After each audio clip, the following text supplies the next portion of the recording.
calling our February 16th, 2021 board meeting to order. Mr. Treasurer, please call the roll. President Adair. Present. Ms. Beckerly. Present. Mr. Brown. I'm here. Mr. Cole. Dr. Pierce.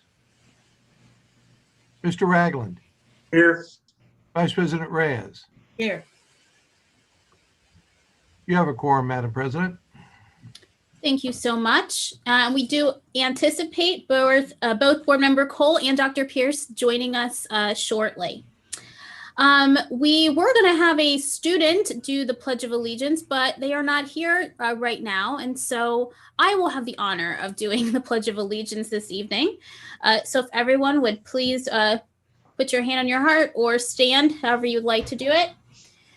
I pledge allegiance to the flag of the United States of America and to the republic for which it stands, one nation, under God, indivisible, with liberty and justice for all.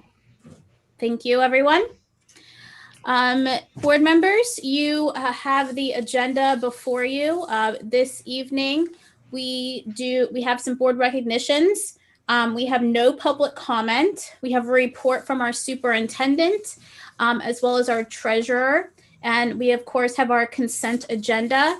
We will end the evening with an executive session. I'm sorry, before that, board announcements, then an executive session, and then we will adjourn. Are there any additions or comments about the agenda? Is there a motion to approve the agenda? So move. Is there a second? Second.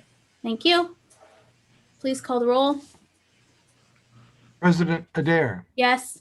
Ms. Beckerly. Yes. Mr. Brown. Yes. Mr. Ragland. Yes. Vice President Reyes. Yes. Motion carried. Thank you. We will now move into board recognition, and I will turn it over to Vice President Reyes for a resolution. Before I do, I just want to say that, sometimes, it is so hard when we lose people in our community, and not just Columbus community, but individuals that have touched the lives of so many students. And we don't often do these resolutions, so that it's very special when we do. And just to the whole Weiler family, know that we are thinking about you and, sending our love and prayers. So I'll turn it over to Vice President Reyes, who has the formal resolution. Thank you, President Adair. As you stated, the Columbus community has lost a champion today. Missy was very thoughtful, humble, and passionate, and always extremely kind. She was a staunch supporter of public education and had a keen understanding of its importance to democracy and social justice. And she leaves a large void as our world needs more Bob and Missy Weilers. So I thank you, and I'm honored to present this resolution to commemorate and recognize the life and contributions of Mrs. Lila Missy Weiler. Whereas Mrs. Weiler's legacy reflects a lifetime of compassion and support within and beyond Columbus, Ohio.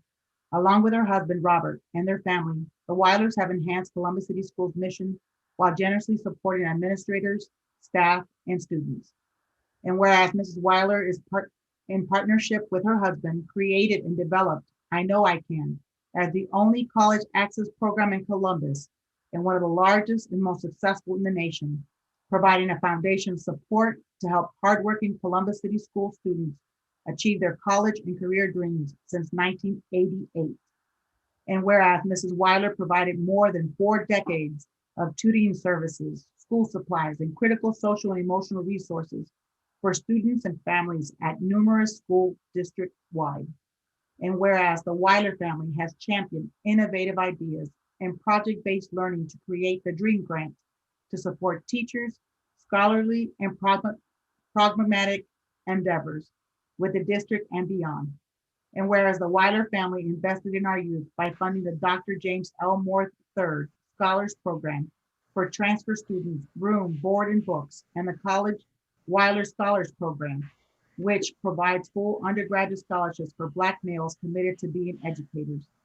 And whereas the Weilers family of the Columbus City Schools and their dedication to helping students, families, and teachers in the Columbus City Schools to ensure they would never want for anything is a testament to their commitment. And now, therefore, be it resolved that the Columbus Board of Education on the 16th day of February 2021 adopt this resolution to honor and commemorate Mrs. Layla Missy Weiler for her exemplary lifetime accomplishments and commitment to empowering the youth, teachers, and staff of Columbus City Schools. I'd be honored to second. Thank you. Any comments?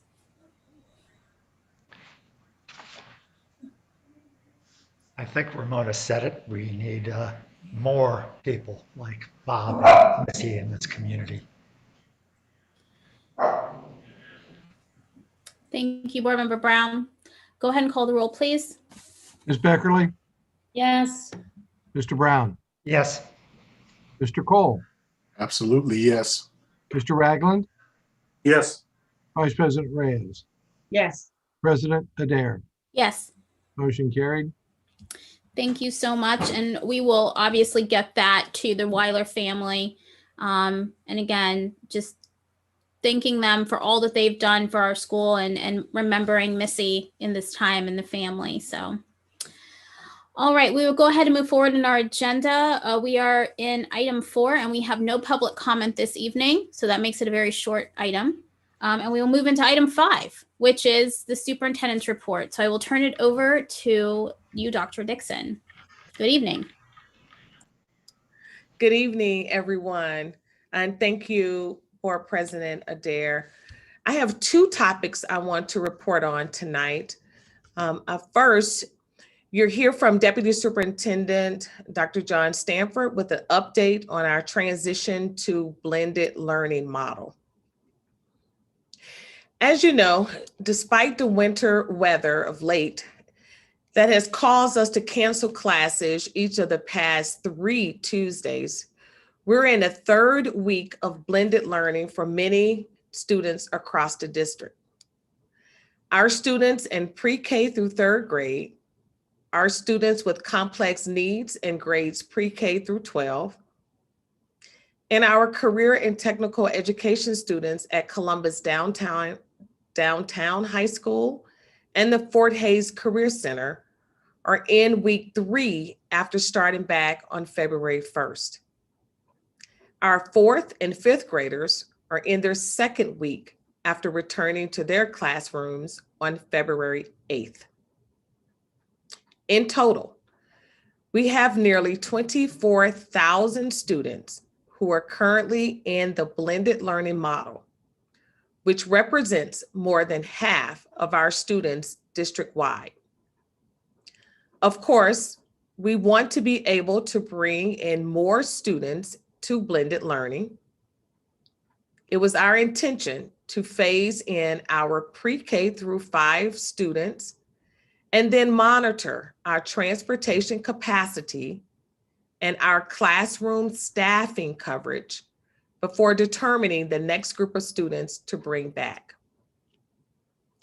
As a result of absences and leaves, we have had to transition 4 schools back to remote learning: East Haven Elementary, Ennis Elementary, Ohio Avenue Elementary, and most recently, Indianola Informal. Our 4th and 5th grade classrooms at Columbus Afrocentric are also learning remotely, along with a handful of pre-K classrooms due to a lack of staff coverage. We continue to evaluate our staffing levels and hope to transition these students to blended learning as soon as it is feasible to do so. We're also working on plans to return our students in grades 6 through 12 back to their classrooms.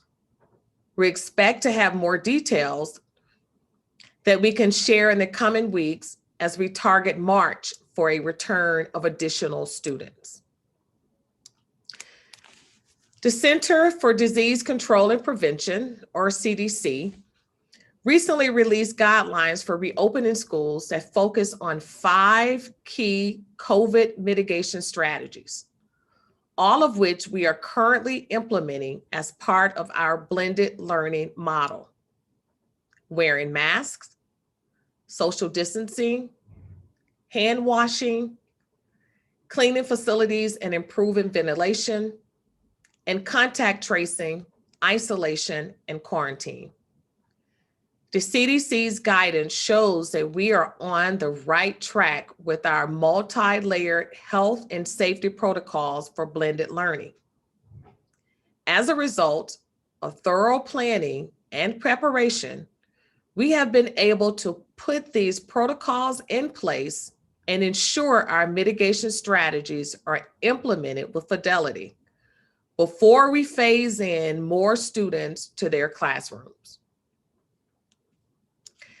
So as if returning to blended learning wasn't a big enough challenge, add a heavy dose of winter weather to the mix, and the lift gets even heavier, but not impossible. I was fortunate to visit 20 different schools around the district in the last 2 weeks to see firsthand the transition to blended learning. The level of care and compassion our educators continue to demonstrate is indisputable. It is true that we meet students where they are. That's not just a catchphrase, but a commitment that is evident in all of our schools and classrooms. Thank you once again to our teachers, principals, and staff for all of their efforts in making a transition to in-person learning successful for our students. Also this month, we have been working with Columbus Public Health to get as many of our CCS teachers and staff as possible to receive the COVID-19 vaccine. We implemented a plan that prioritized educators and staff who were working in schools with in-person learning currently, as well as those who were driving buses and providing critical services to our students. Thanks in large part to our partners at Columbus Public Health, more than 4,000 of our teachers and staff have already received their first dose of the vaccine. Most of the second doses will start next week and run through mid-March. We expect that more than half of our total employees will be fully vaccinated. In order to allow flexibility for many CCS teachers and staff to receive their second dose of the vaccine, we have announced that all students will learn remotely Thursday and Friday, February 25th and 26th, and Monday and Tuesday, March 1st and 2nd. Recognizing that there are possible side effects associated with the administration of the second dose, this temporary move to remote learning will allow flexibility for staffing coverage and certainty for our families of students in blended learning. Even a slight increase in staff absences due to the second dose potential side effects could result in unplanned school and classroom closures, putting our families in a difficult position. So after we hear Dr. Stanford's update on our blended learning implementation, the academic services team will then present their plans for our 2021 summer programming. We know now more than ever that it is imperative that we offer a robust and engaging opportunities and experiences for our students this summer. We are planning an exciting summer experience. We were planning an exciting summer experience last year before the COVID pandemic changed those plans. We were still able to offer remote experiences last summer, but we were understandably thinking bigger this year. I will leave it to our academic team to tell you more about what we are excited to offer our students and their families this summer. Before I turn it over to Dr. Stanford, I want to provide a brief update about our graduation plans for the class of 2021. Yesterday, we announced the graduation ceremony dates, June 2nd through the 5th. We know that we will hold some form of in-person ceremonies, but we are still working out the details, including the format and location. This is the same case for our summer graduation ceremony, which will be held August 14th. We thought it was important to get the dates out to our students, families, and staff so that they could plan accordingly. We will have more updates as information becomes available. Now, I will turn it over to Dr. Stanford for an update on our blended learning implementation. Dr. Stanford? Thank you, Madam Superintendent. And I'm going to share my screen so that we can receive the presentation.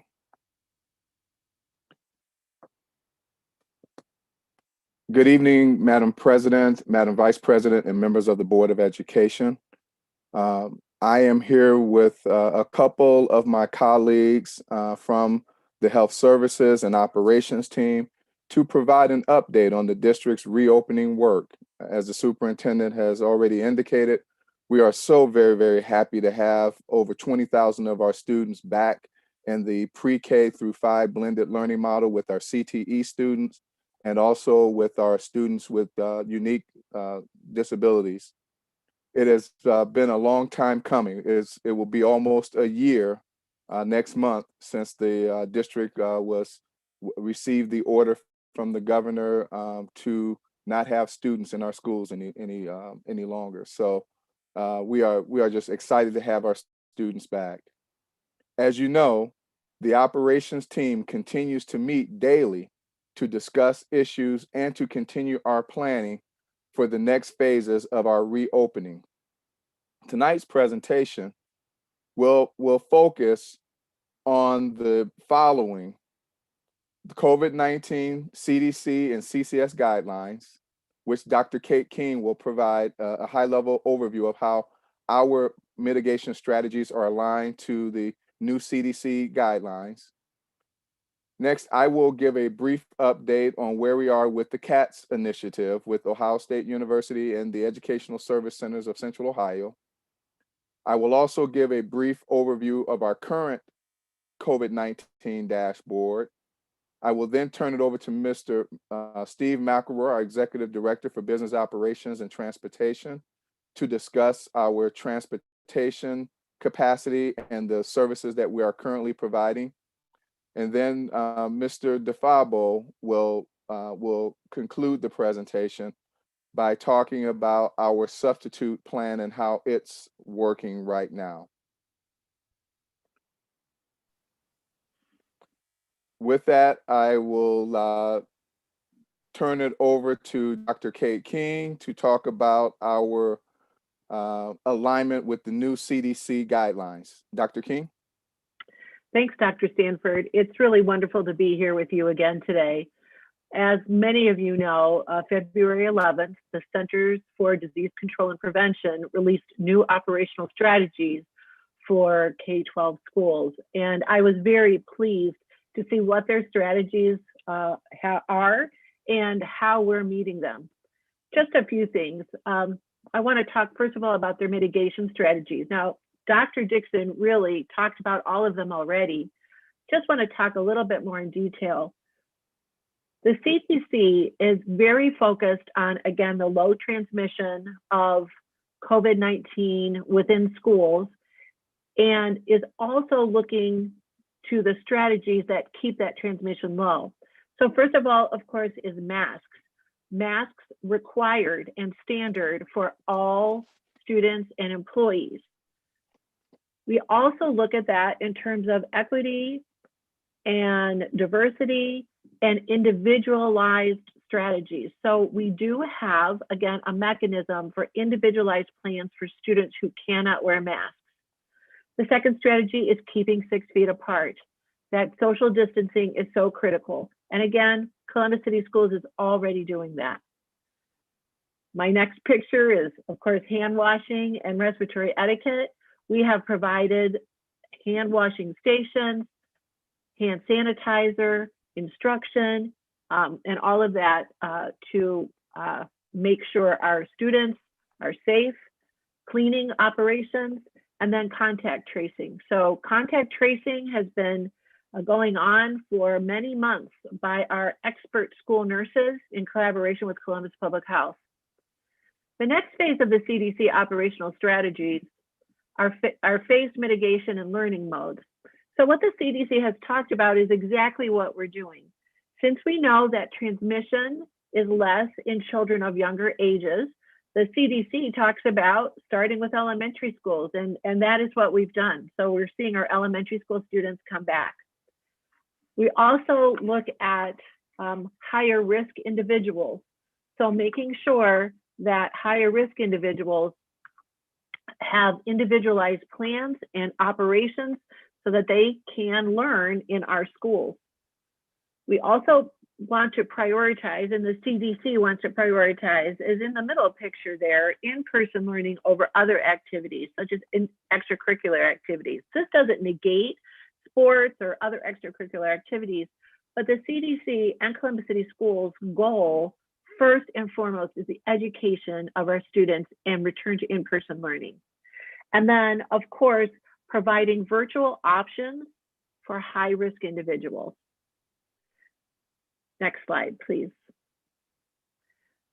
The third part of the CDC operational strategies is additional prevention. These, of course, are things that are optional and yet are very important in providing, again, this prevention of transmission. And the first is vaccination. And as, again, Dr. Stanford talked about and Dr. Dixon, the Columbus Public Health has been instrumental in helping us get our staff, our employees immunized against COVID-19. And we're looking forward to immunization of children maybe later in the summer, maybe earlier if my wishes come true. And then, of course, testing.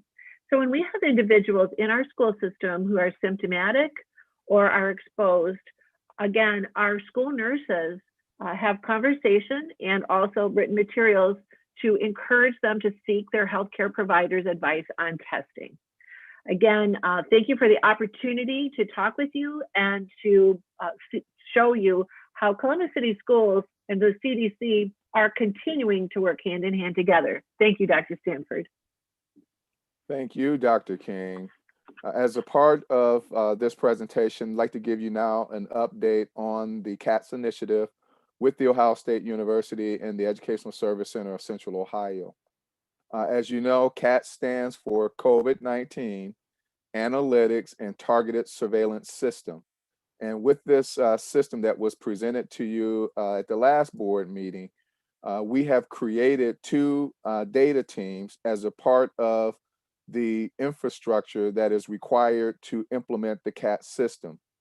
The first team is called a surveillance team, and this team is made up of 4 of our district administrators.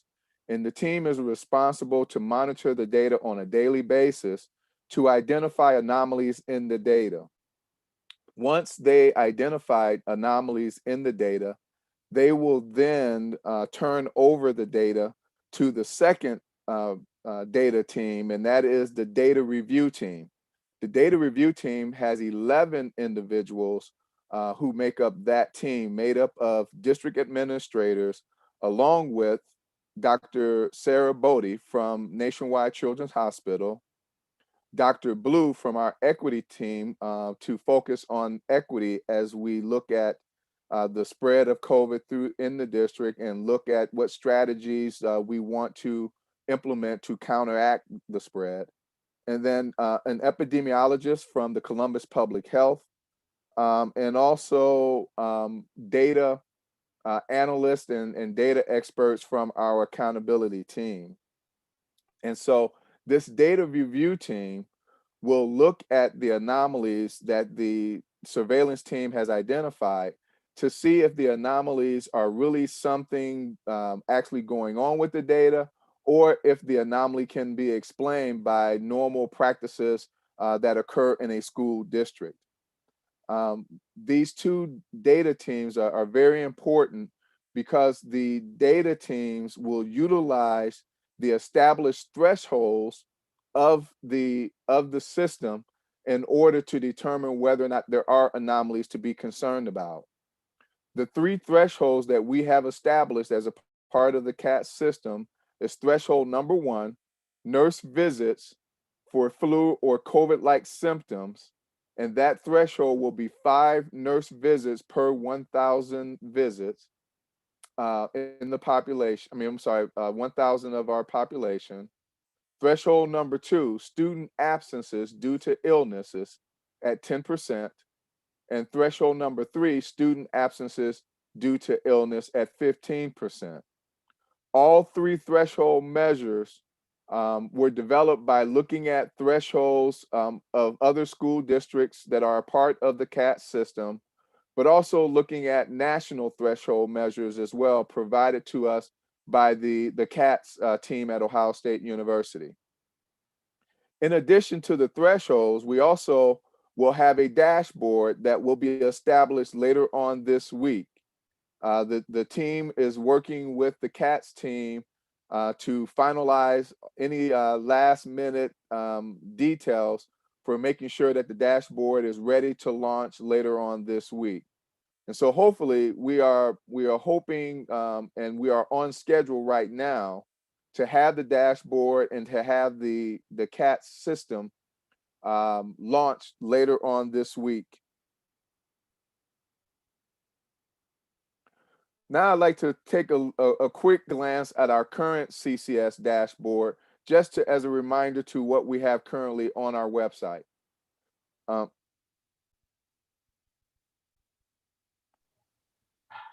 Dr. Sorry Stanford, about I'm that. going to go ahead and share my screen with the presentation. Oh, okay, thank you. I thought I did something wrong.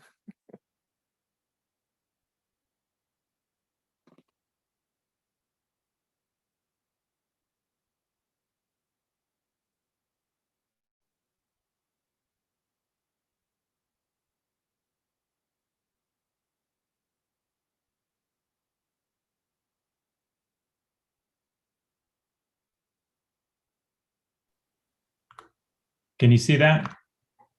Yes. It's kind of small.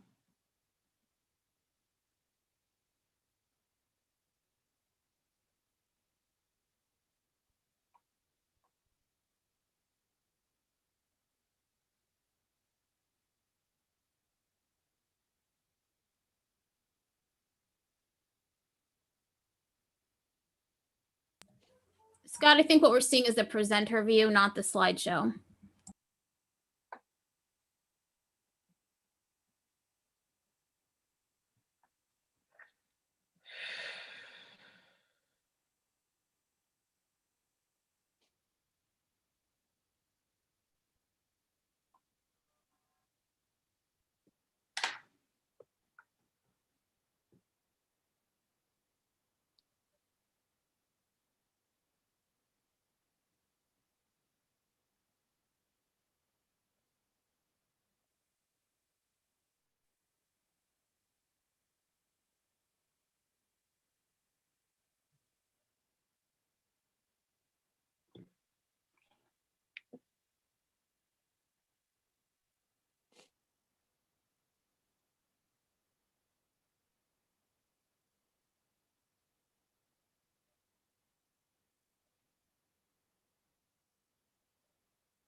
Dr. Stanford, I'm having trouble pulling up your PowerPoint, but I think the one you were using is not the revised version.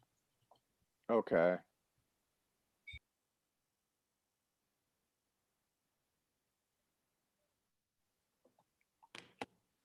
Did you have something different?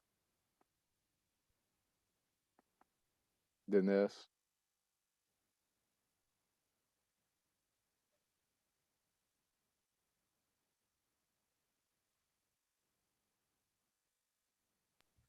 You can go ahead with that. Okay. So what you see before you is the almost like a screenshot of our COVID-19 data dashboard. And it shows the current numbers that are on the dashboard as of today. I'm sorry, as of February 10th, 2021. And so it shows you the approximate number of CCS staff members, the approximate number of CCS students, but also it shows you the positive COVID-19 cases reported to the district and associated with in-person learning or activities. First and foremost, this represents the number of cases that have been reported to the district by our staff members and or students. It also does not represent that these 13 cases that you see reported as of February the 10th, 2021, that those 13 cases, the individuals contracted the virus on one of our school campuses. What this data represents is that these individuals contracted COVID-19 and reported that they have tested positive to the school district. It is important also to note that the data is specific to those COVID-19 positive cases that associated with in-person learning or activities, and with or activities would be like student athletics or riding on one of our school buses.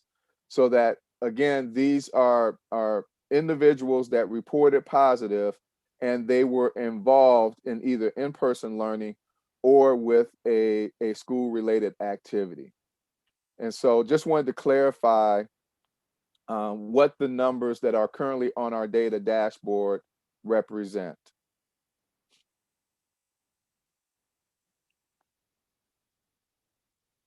If I have a question, do you want me to ask them now or do you want me to hold off? If you could just hold off until the end of the presentation, that'd be great. Thank you. Next, we have Mr. Steve McElroy, our Executive Director for Business and Operations and Transportation, to give us a quick update on where we are with transportation. Mr. McElroy. Thank you, Dr. Stanford. Next. First of all, the Office of Transportation is honored and so very glad that we're back to transporting our students to school. To date, we have 596 active bus drivers. We have 74 drivers who are off on leave of absence or FFCRA.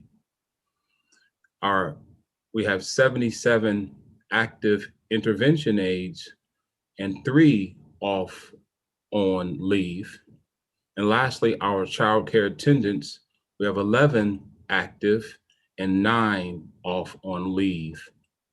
Currently, we're running 531 bus routes, and we have 565 bus drivers.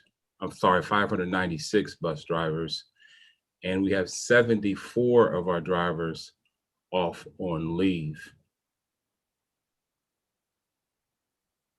Some of the services that we're providing are, as mentioned earlier, we are transporting our pre-K through 5 grades on our cohorts A and cohort B. Also, we're transporting our students with disabilities, grades pre-K through 12 on cohort A, cohort B, and cohort D, which is 4 days per week. We're also transporting our career tech students to the Fort Hays Career Center and the downtown high school in cohort A and B. We're also transporting our charter and non-public school students 5 days per week. We're also in the process of scheduling our ACT testing to transport our students to take the ACT test, and also scheduling to transport Columbus City School students to take the Ohio English Language Proficiency Assessment, better known as OELPA, and we're transporting students to athletic events. Additionally, I had some questions that were posed to me about our needs assessment. We are in the process of working collaboratively with our Office of Accountability and our IT department to send out a second needs assessment to our families to ask them if they wish to opt out of receiving yellow bus transportation. Additionally, there were some questions posed about some of the logistics and some of the laws relative to transportation. I want to briefly touch on them as well. First of all, one of the questions was, where does a requirement to bus all charter non-public schools come from? And that is under the law 332701 of the Ohio Revised Code, which basically says Columbus City Schools is to provide transportation to public schools and charter non-public schools grades K through 8. Additionally, the ORC under 3327.015 gives the Board of Education the ability to change its transporting grades 9 through 12 if it does so by the beginning of the school year. Additionally, Board Policy 8600 gives transportation the permission to transport students K through 12, and those are students who live outside of a 2-mile radius of their school. Additionally, we were asked questions relevant to what happens to the schedule if we add middle school students or high school students. And we are currently, as mentioned previously, looking at our routing information to make decisions on how we can provide transportation for additional grade levels. Another question was, what has happened when we tried to work out solutions with charter and non-publics? And the answer is we have been working directly with Ohio Department of Education and many of the charter non-public schools based on the 2-tiered model that was introduced previously to try to work with them individually to try to help transport students to times that help their business model or bell times. Again, the Office of Transportation is working directly with Columbus City Schools and our charter non-public schools to provide transportation for students who are eligible, which is around 20,000 students.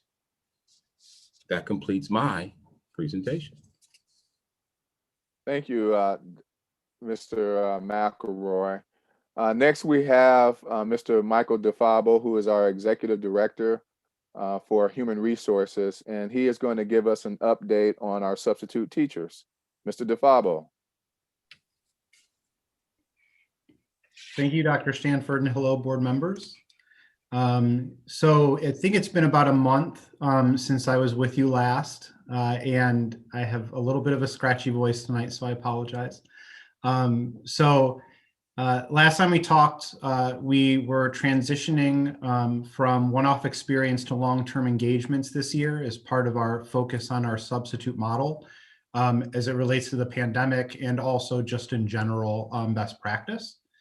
And that really meant minimizing the itinerant nature of the positions, allowing our subs to really become a part of our school culture and ensuring immediate coverage when needed, knowing that if someone is out, we need them to jump in quickly. We've been very intentional about how we assign subs this year, and we're working directly with our SEMS team, our Substitute Employee Management System team, and our building administrators, and that has sort of grown into our area superintendents as well, as we're all looking directly at how do we keep our schools in hybrid learning and how do we address issues that pop up. We're still looking at some minimum dedicated substitute teachers per building and growing on that more and more. And we're constantly monitoring staffing levels. We have 3 meetings a week where this is our main focus. We are very intentional about how we move forward with schools, and we're going to continue that work for as long as we need to continue that work, really, which will certainly be through the end of this year, if not further. So what have we learned over the past month now that schools have come back into hybrid? We have a total of 474 active substitute teacher employees. Of those, we have 107 assigned to buildings and at 104 buildings. These staff are assigned specific building. They work 5 days a week. They can cover daily or long-term absences. They support the building with any other needs, but the main focus is instructional needs that come up. That leaves about 367 what we would consider day substitutes. They're not assigned to a building, and this is single day, sporadic, or long-term absences that pop up. These subs, what we're seeing is we surveyed this pool of subs the week before we brought staff back because we wanted to make sure that they would be engaged. Of the respondents, about 70% said they would come back and support us in hybrid. And so we thought we were ready to go with these day subs. The fact is, not many of them are showing up. And so that first model, the substitutes assigned to a building, we went for the best practice, and I'm glad we went for the best practice because it's really working out best for us. So what we're doing is we're continuing to make that, to bring in more people, hire more people. You'll see on the board today, we have 13 more sub teachers coming in. We have 15 more sub teachers who are got offers, and we're working through their onboarding. And we have a little over 50 more sub teachers who are in hiring processes. Again, we're going to continue hiring and continue placing people. So anyone that's interested, please reach out to me or my team. We have our jobs website, but we want to grow this sub assigned to a building. It's working well now, and I imagine it's going to be a best practice post-pandemic. Thank you, Dr. Stanford. Thank you, Mr. DeFabo. The last thing I'd like to share with the board and with the community tonight is, again, as we stated the last time, please visit our reopening website. It is ccsoh.us/reopening. And on that web page, you will find our education plans, latest news, learning and what's going on with COVID-19, videos on educational opportunities, and also videos on many of the mitigation practices that we have discussed today, technology information and how you can get a hold of our technology team to address technology needs, our Learning Extension Center information and how to connect with our Learning Extension Centers all across the district. And last but not least, meal service information that we are providing through our food services program. And with that, members of Madam President, Madam Vice President, and members of the Board of Education, and Dr. Dixon, that concludes the operations reopening update for this evening.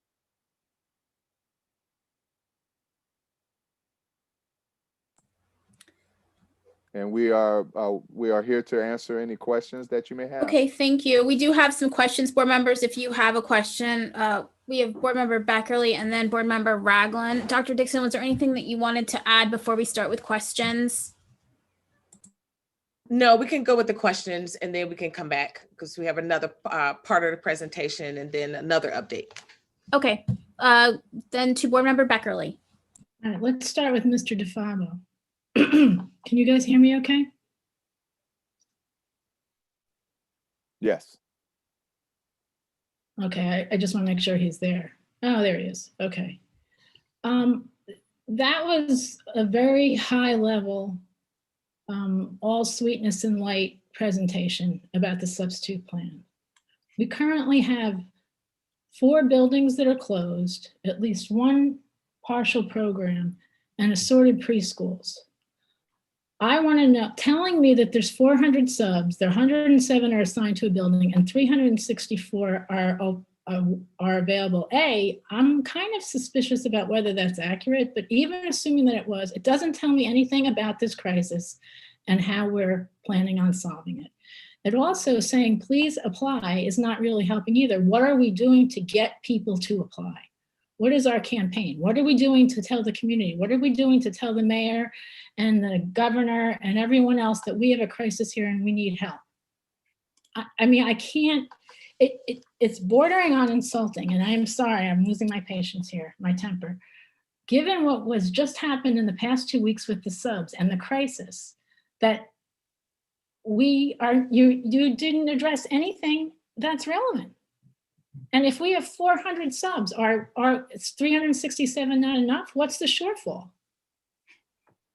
I needed to see a chart that said, this is how many we have, this is how many are willing to show up, this is how many are assigned to buildings, and this is how many we still need. Absolutely. So I can definitely speak to that, and I apologize if you didn't get the information in that manner. So I want to talk about a few things. One is I think that you've heard me probably for the last year talk about the fact that we have a sub crisis here. I'm very open about that at FAC. We 100% should have way more substitute teachers in this school district. I take that very seriously. And we should have a pool of 1,000 substitute teachers for the amount of students that we have in our district and the amount of teachers. That's an important fact. 100%, 100%. And again, I apologize if I'm not bringing enough gravity to the situation. So I'm definitely going to give you some gravity in how I am working on this every day. Well, it's because unless I had that 1,000 number, 400 doesn't mean anything. Sure. 100%. And I'm coming from a school district where we had a 90% fill rate and we had 1,000 subs, same size school district. So to get to a 90% fill rate, 1,000 subs. We had, on a good year, we have 400 plus subs here, and our fill rate has declined year over year from 70 to 60% over the last 3 years. That is real, and that was happening pre-pandemic. And so that is specifically why we came to FAC and then came to the board to make sure that, one, we were paying our subs the way that we needed to pay them, and two, we were incentivizing them to really be retained and focus on the work that we want to do every day. And that includes the giving our subs benefits. So there's that piece. I think the other piece is our subs right now, that 367 number, I touched on this, but let me be more specific. These subs, the vast majority of them are not showing up for work. Right. And I don't want you to think that I was trying to not portray that. Our preferred model 100% is an assigned building sub showing up every single day. What we've heard from our sub pool that is what we would consider our day subs is that they don't want to come back until they get vaccinated. And we have, we continue all those snow day robocall text messages, all that stuff that everyone gets. We're doing that exact same thing with the sub pool. In addition, we're having just regular conversations with these folks to find out what's going on. And we're hearing more and more and more that they are less interested in coming back until they are fully vaccinated. And isn't also the problem, even absent COVID, we had a huge, 100%. So to some extent, and let me back up a little. This existed long before you ever joined us. I've only been here a year, and It's been mostly pandemic. It's existed, probably close to 10 years, certainly a solid 6 or 7, where there has been tragic losses of learning because of our sub shortage. And to some extent, this is the first time it's really getting any traction. And you know, because there are cases where teachers have been out for 3 months in some of our South Side buildings, and there's never been a sub at all. And kids have been divvied up, and instruction's been lost across the board. And if we were listening and paying attention, we know about it. And I'm remiss because when you shared the plan last fall, which was wonderful, to pay the subs more and assign the subs to building, I've wanted to see us do that when I was still teaching, and in 2018, I wanted to see us do that. But I knew in the back of my mind, this is a start, but this is nowhere near solving the problem. And to get a little bit higher level about this, because there's other things besides the sub problem that is the same way, I think we have to start a practice of naming it. Because if we don't name it, we can't fix it. And I didn't say that at the time, which I wanted to say this is a start, but it's nowhere near. And I didn't say, give me that chart that I'm asking for you now, because it is a start. It is starting to make progress, but it's nowhere near. And we need to start, and this is a true across everything, saying, yes, this is a start, but we still have this problem. And nobody think it's solved and go away. I mean, we did the same thing with restorative justice practices. We trained a handful of people. Now we go around saying we're a restorative justice district, and we're not restorative justice in one building. Sure, we'll give you the charts that show you. Maybe one, maybe two. So this is a problem. And I guess my request is, going forward, when you present to us, give us the bottom line. This is where we are. This is the staggering gap. This is why this was always going to be a problem. Because I think that the answer then is, yes, this is awful. This is really, really awful. However, I believe it's still better for us to have opened our schools in hybrid, even with these horrible absences of subs, because we're still reaching kids we weren't reaching before. And by saying it and owning it, we have a sub shortage. That we started COVID with a sub shortage. It's only going to be worse. We may have buildings we can't keep open. That's the first step. So I think we have to start being more honest with each other that way going forward, because then also we say, well, then what's the plan? And maybe, you know, I don't know what the plan is. I don't know what the solution is, but maybe a campaign that we do in collaboration with the city councilman and the mayor, and say, apply to be a sub, we need you. I mean, I don't know, some public, you know, whatever things we need to do, but we need to elevate it first. Right. Can I jump in, please, Carol, and just to add some more context? I think what Mike and the HR team have identified is accurate, but I want to make sure too that, as you have stated and as he has stated, you know, we have a concern with getting substitutes, but we have to make sure too that we're addressing making sure that our people are in classrooms too. We don't want to have to rely on our substitutes. Yes. You know, so that's important, that we don't rely on our substitutes. And so, you know, just want to make sure we frame that. And we are working on campaigns. Mike and his team, Mike has been here. We're talking about, you know, we're already looking at some potential people who want to help us with some campaign strategy, with literature. I'm working with the HR team tomorrow. They're doing some recruiting, some virtual recruiting at historically Black colleges and universities. So they have been working hard on a strategy. So, but you're right, you know, we can bring more data and more evidence publicly. But he has, I just don't want you or the public to think that HR has not been working hard on this issue. I thank you for recognizing that this is not something that's new to the organization. It's something that the organization has been facing for a while and we're working on. But we want to also highlight, we want outstanding teachers to come to teach in Columbus City schools.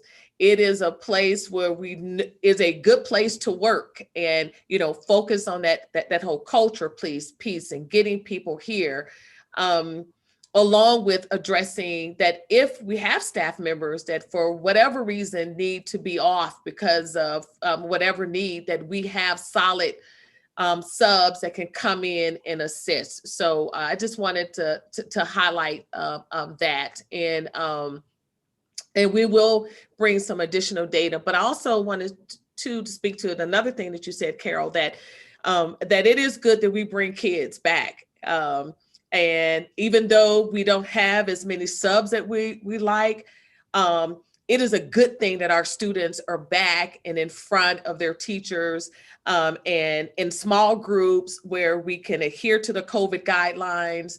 We don't want to impact students in a way that they have no learning, because we don't have a sub. And that's why we've had to move students back into a remote setting, because they will have a teacher, because some of our substitutes, as Mike stated, feel more comfortable teaching in a virtual setting rather than coming in the building. So thank you for lifting that both, but I just wanted to jump in because they've been doing a great job. Thank you. We were still highlighting, we bring more data. Mike loves it. You gave him a cue. He loves data and spreadsheets, and he would definitely bring more data moving forward. Well, and I think as we, think back, it would have been better for us to have been straight with the community up front, saying, we realize we're going to have where there's a potential sub shortage. We're going to deal with it as best we can. That's our reality right now, but we still think it's important to bring the kids back anyway. And then at least we're not battling this, why didn't you see it coming? Why was it managed? I can't believe this. There's that whole thing that if we had just owned it up front and said, we're going to do the best we can, we have, this is part of a long-term problem we need to address. I just think that we'd be saving ourselves some agita as well. Well, thank you. And I don't want the perception that we in any way try to deceive our community or our families, right? So bring in additional data points. And as you stated, calling some of those particular areas out, doing that upfront, yes. But, the team, we've been, we make our decisions based on the data that we have at that time. And we did not for any reason foresee that some of the substitutes may not want to come into buildings. So when we were thinking about having 407 subs ready to go in, and then to later find out that some subs like, I'm not sure, I would rather stay in a virtual space. We did not anticipate that. So once that became known to us that more substitutes felt better until they were vaccinated, because remember, even our vaccination plan did not initially include substitutes. We added them in there along with student teachers and other partners. As we learned more, that's when we decided, okay, so what are some additional plans to make sure that we can still keep students in as much as possible, but then if we have to move some classrooms back to remote, what would that look like? So, but again, we want to be, and we have been transparent with the public. If we need to add additional data points, as you stated, we will welcome that. We will bring that information back. We will, add that into our weekly, my weekly message to the community. Anything that we can do to add additional information to be even more transparent, we would definitely do that. But the other piece is too, I just want to remind people that, this is a space that we've never been in, right? So when we're thinking about this pandemic, and there is no script. So, we're using various, there's no playbook per se. So, we are reading materials, we're looking at best practices from other districts. Each of our chiefs are, they have their groups that they're working with, their thought partners across other districts. And we are putting what we believe is a good plan instructionally and a safety plan in place And we know and understand that it is not perfect, but I want the public to know that, and you guys have been supportive, that we're putting what we believe a best plan forward for the students that we serve, even if it's right now just 25,000 students. But you look at, we're the largest district in the state, and we were able to get 25,000 students in a hybrid manner, even though we had some difficulties with substitutes. But for the most part, 96% of our staff members, teachers, have been at work. And they have been in. I think that should be applauded, even though, to your point, that we have some issues with substitutes. So thank you guys thank you for your continue to raise those tough questions and making sure that we're giving information out as clear as possible to our stakeholders, and we will continue to improve upon that. Yeah, I did not mean to suggest misrepresenting or misleading. I guess what I was thinking is kind of just foreseeing it ahead of time and making, adjusting expectations maybe is a better way to say it. Carol, if I can jump in on that real quick, I just wanted to add that we've been doing a lot of stress testing moving into hybrid and looking at what we thought would be happening. I think Dr. Dixon did say it very well. When you tell people we're coming back, people say, okay. And you tell people we're not kidding, and they say, okay. And then you tell people you have to be in the building on Monday. And everything changes. I mean, everything changes. I've never seen anything like it before, and I've been doing this work for a very long time. Well, that's fair. Thank you for sharing that, because that's important. Absolutely. And that would be something that would take you by surprise. Yeah, and it did. And I mean, I'm sort of a grizzled veteran when it comes to the staffing world. I fully believe in courageous transparency. I want us to be very clear about what our deficits are. I want us to be clear about what our successes are and all the milestones to get from point A to point B. I was just shocked that folks were not showing up and not engaged. And I don't think we could have gotten that until we really brought people back on site. And we saw this play out a little bit.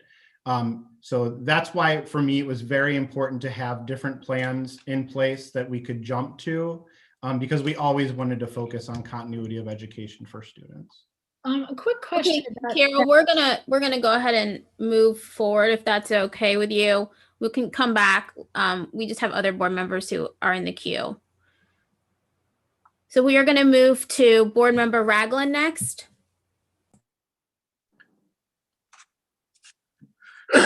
Thank you, Madam President. Dr. Dixon, as you present information regarding our substitutes, please present the same data regarding our teaching staff. I'd like the data broken down by school, if possible. What I'm looking for is attendance data, particularly at schools with high percentages of low socioeconomic status students, as well as schools with high percentages of students of color, and what the attendance looks like there versus the opposite. I do not believe that the subs or the lack of subs is the real problem. We should not be blaming people that do not have full-time jobs with Columbus City Schools for issues around school closing. And so if we have a problem with substitutes, then we have a problem with teacher attendance. And if we have had a problem with substitutes, then we have had a problem with teacher attendance. And so I want to see that data just as detailed as we would have the data presented for substitutes. Thank you. My question is to Mr. McElroy.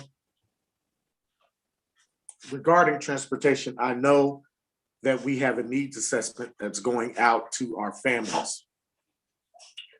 Can you please articulate what our strategy is around having parents reply to us that they are able to handle their own transportation for their students? What would that allow us to do if we have a critical mass of families that can handle their own transportation? President Dare, Board Member Ragland, thank you for the question. So like you stated, we sent one needs assessment out already, just to give a little background. And that needs assessment, we had just over 600 CCS parents opt out of yellow bus transportation, and about 800 charter non-public school families also opt out of yellow bus transportation. So those families were basically put on pause in our system, so they were not routed for transportation. Moving forward with the next assessment, we'll basically do the same thing to give families another opportunity to decide if they wish for their students to have yellow bus transportation or not. And again, based on those numbers, those students will be, again, placed on pause, if you will, in our system and not be provided transportation. And then we will adjust our routes accordingly. We can't answer the question specifically on what it would do because it really depends on the students who actually opt out and which routes they're currently on and how removing them may help us to adjust those routes.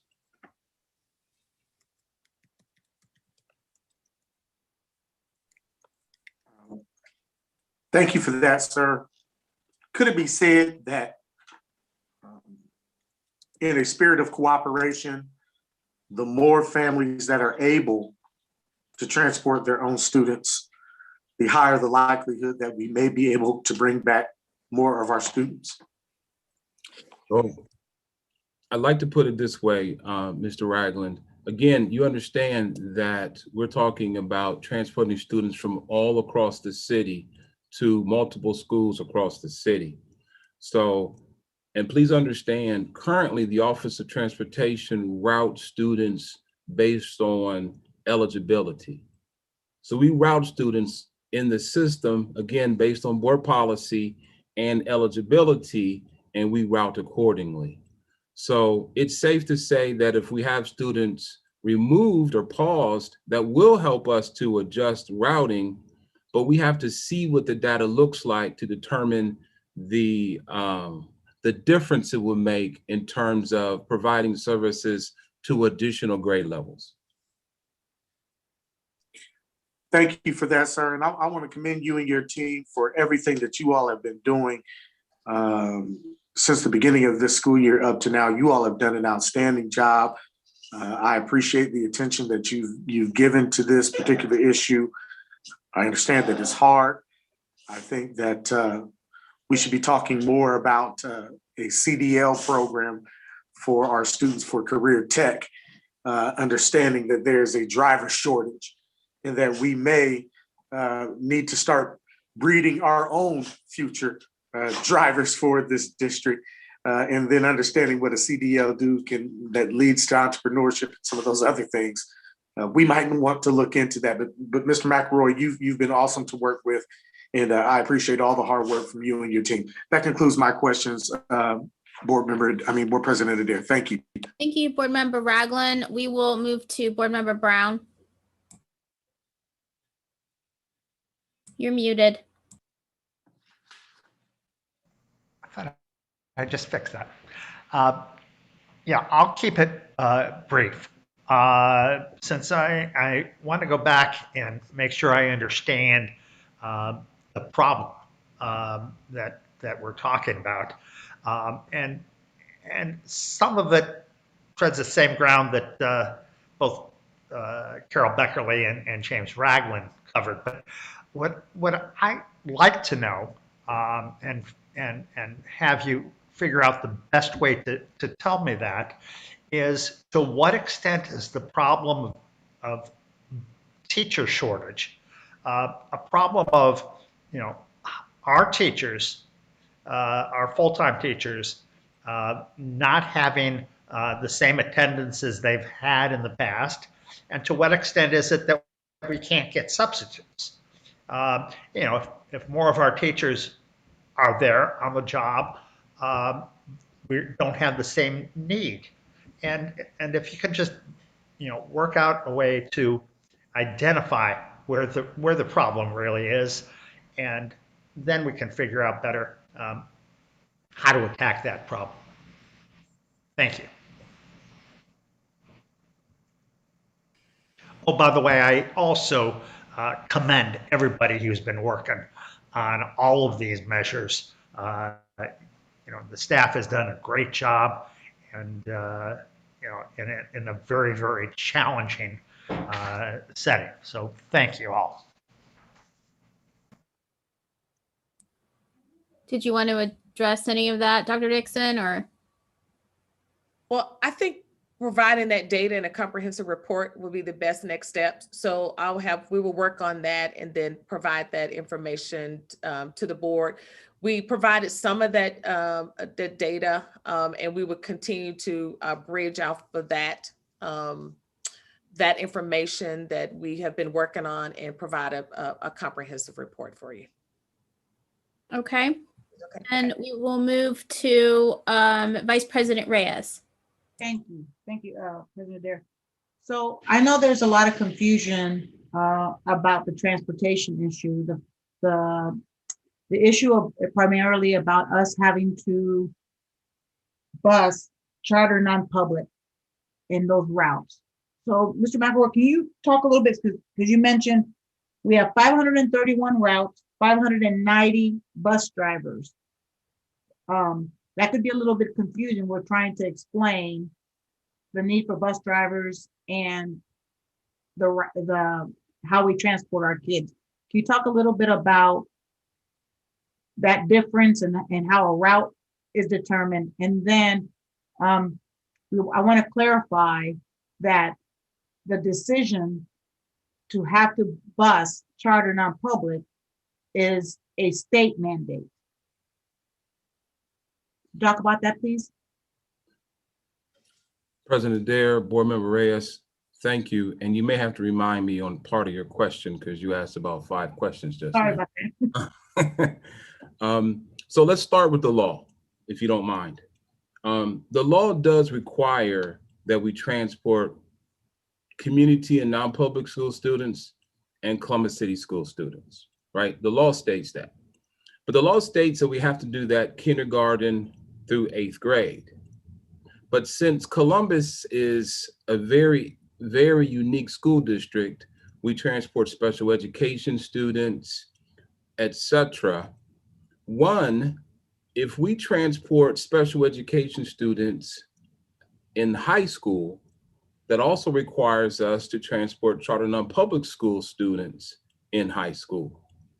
Secondly, state law allows the Board of Education to not provide transportation for high school, meaning we would only transport kindergarten through 8. But again, we would not be able to transport special education high school students, other high school students in order for us not to transport charter non-public high school students. That's the issue right there. Now, to answer your question in terms of— Mr. McElroy, before you go on, one of the reasons, that was a decision made by the board several years ago due to the fact that many of our students weren't able to get to school and transfer, and we wanted to see we had data stating that we had a decrease in student attendance from 9th to 12th grade. And one of the solutions was to ensure that we provided transportation for our high school students. In enacting that as a board, then we fell into the state mandate of transporting all others, correct? Yes, ma'am. Thank you. Also, in terms of staffing, to take you back pre-COVID, we ran 704 bus routes with 765 bus drivers. currently with 596 active drivers and others off of leave of absence, obviously that changes our capacity. So therefore, based on our current model, transporting our charter school students to school first, and then transporting Columbus City School elementary school students, CTE students, and Career Tech students, that also absorbs all of our capacity. So we have to, one, like it was suggested, look at how we, the actual ridership versus eligible ridership, and make adjustments accordingly. Also, we have to watch our call-off rate to be transparent. You know, simple numbers, if we exceed 9 or 10% call-off, therefore we're right at that 530, 531 threshold. So we have to work with our staff to make sure they come to work, and they're doing very well at this time, but you know how things can change. If there was any other portion of your question I need to answer, please remind me. No, I think you did excellent. And the reason I'm asking that question is today the governor was had a press conference and he talked about making sure that districts that signed up for teachers to get vaccinated needed to be back to school. He mentioned the school in Cincinnati and he mentioned us. That there's the date of March 1st that we need to get to. What are we doing to ensure, and I think it goes back to Board Member Beckley, what do we need to do? What does the community need to do? This may not be to you, Mr. McElroy, it must be to Dr. Dixon, to ensure that we do not, according to the governor, break that agreement. So I mean, we are on 2/16 and he's saying 3/1 is our deadline. Where are we at here? Thank you, Board Member Reyes.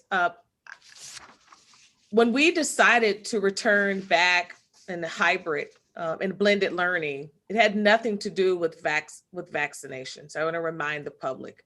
As you recall, we were going to initially return after the MLK, Martin Luther King Jr. holiday. But at that time, the state was still had the governor announced a health advisory. So we moved that back and decided on February 1st. So our decisions to come back, even with our pre-K through 5 model, we had been working on it. Remember, we brought in our Career Center students in for 3 weeks. We started them off in October, November. We had to move them because of the health advisories. So our plan did not have anything to do with the vaccines. Okay, so we later learned that the governor made an announcement about vaccinations, and he did offer all the school districts an opportunity to prioritize their staffs. And he stated in that you have to agree to bring your students back in remote or hybrid. We knew we had complications and we stated those complications up front. We knew and we've known all year that we had a transportation barrier, but we did not want that to impact our ability to get our staffs vaccinated. You know, so we didn't want the challenge of, yes, we're bringing our students back. We know that we can bring them back safely. We know we can have the mitigation strategies. We know we had our PPE, our staffs and our buildings were ready for our students and our teachers. Now, we have, as I've stated, we have worked hard and we have opened our doors. We have transitioned since February 1st, over 24,000 students safely back in school. We're going to continue to work on plans for our 6 through 12 students. We know that is not going to, we stated transportation challenges and we still have staff coverage challenges. Those are challenges that the transportation challenge we have stated up front.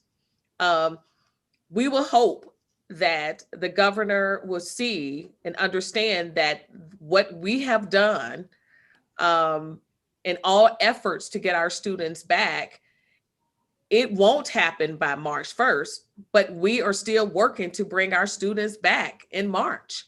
We have stated that we're going to bring our seniors back in small cohorts. We're looking at plans to bring our middle schools. None of those plans have stopped.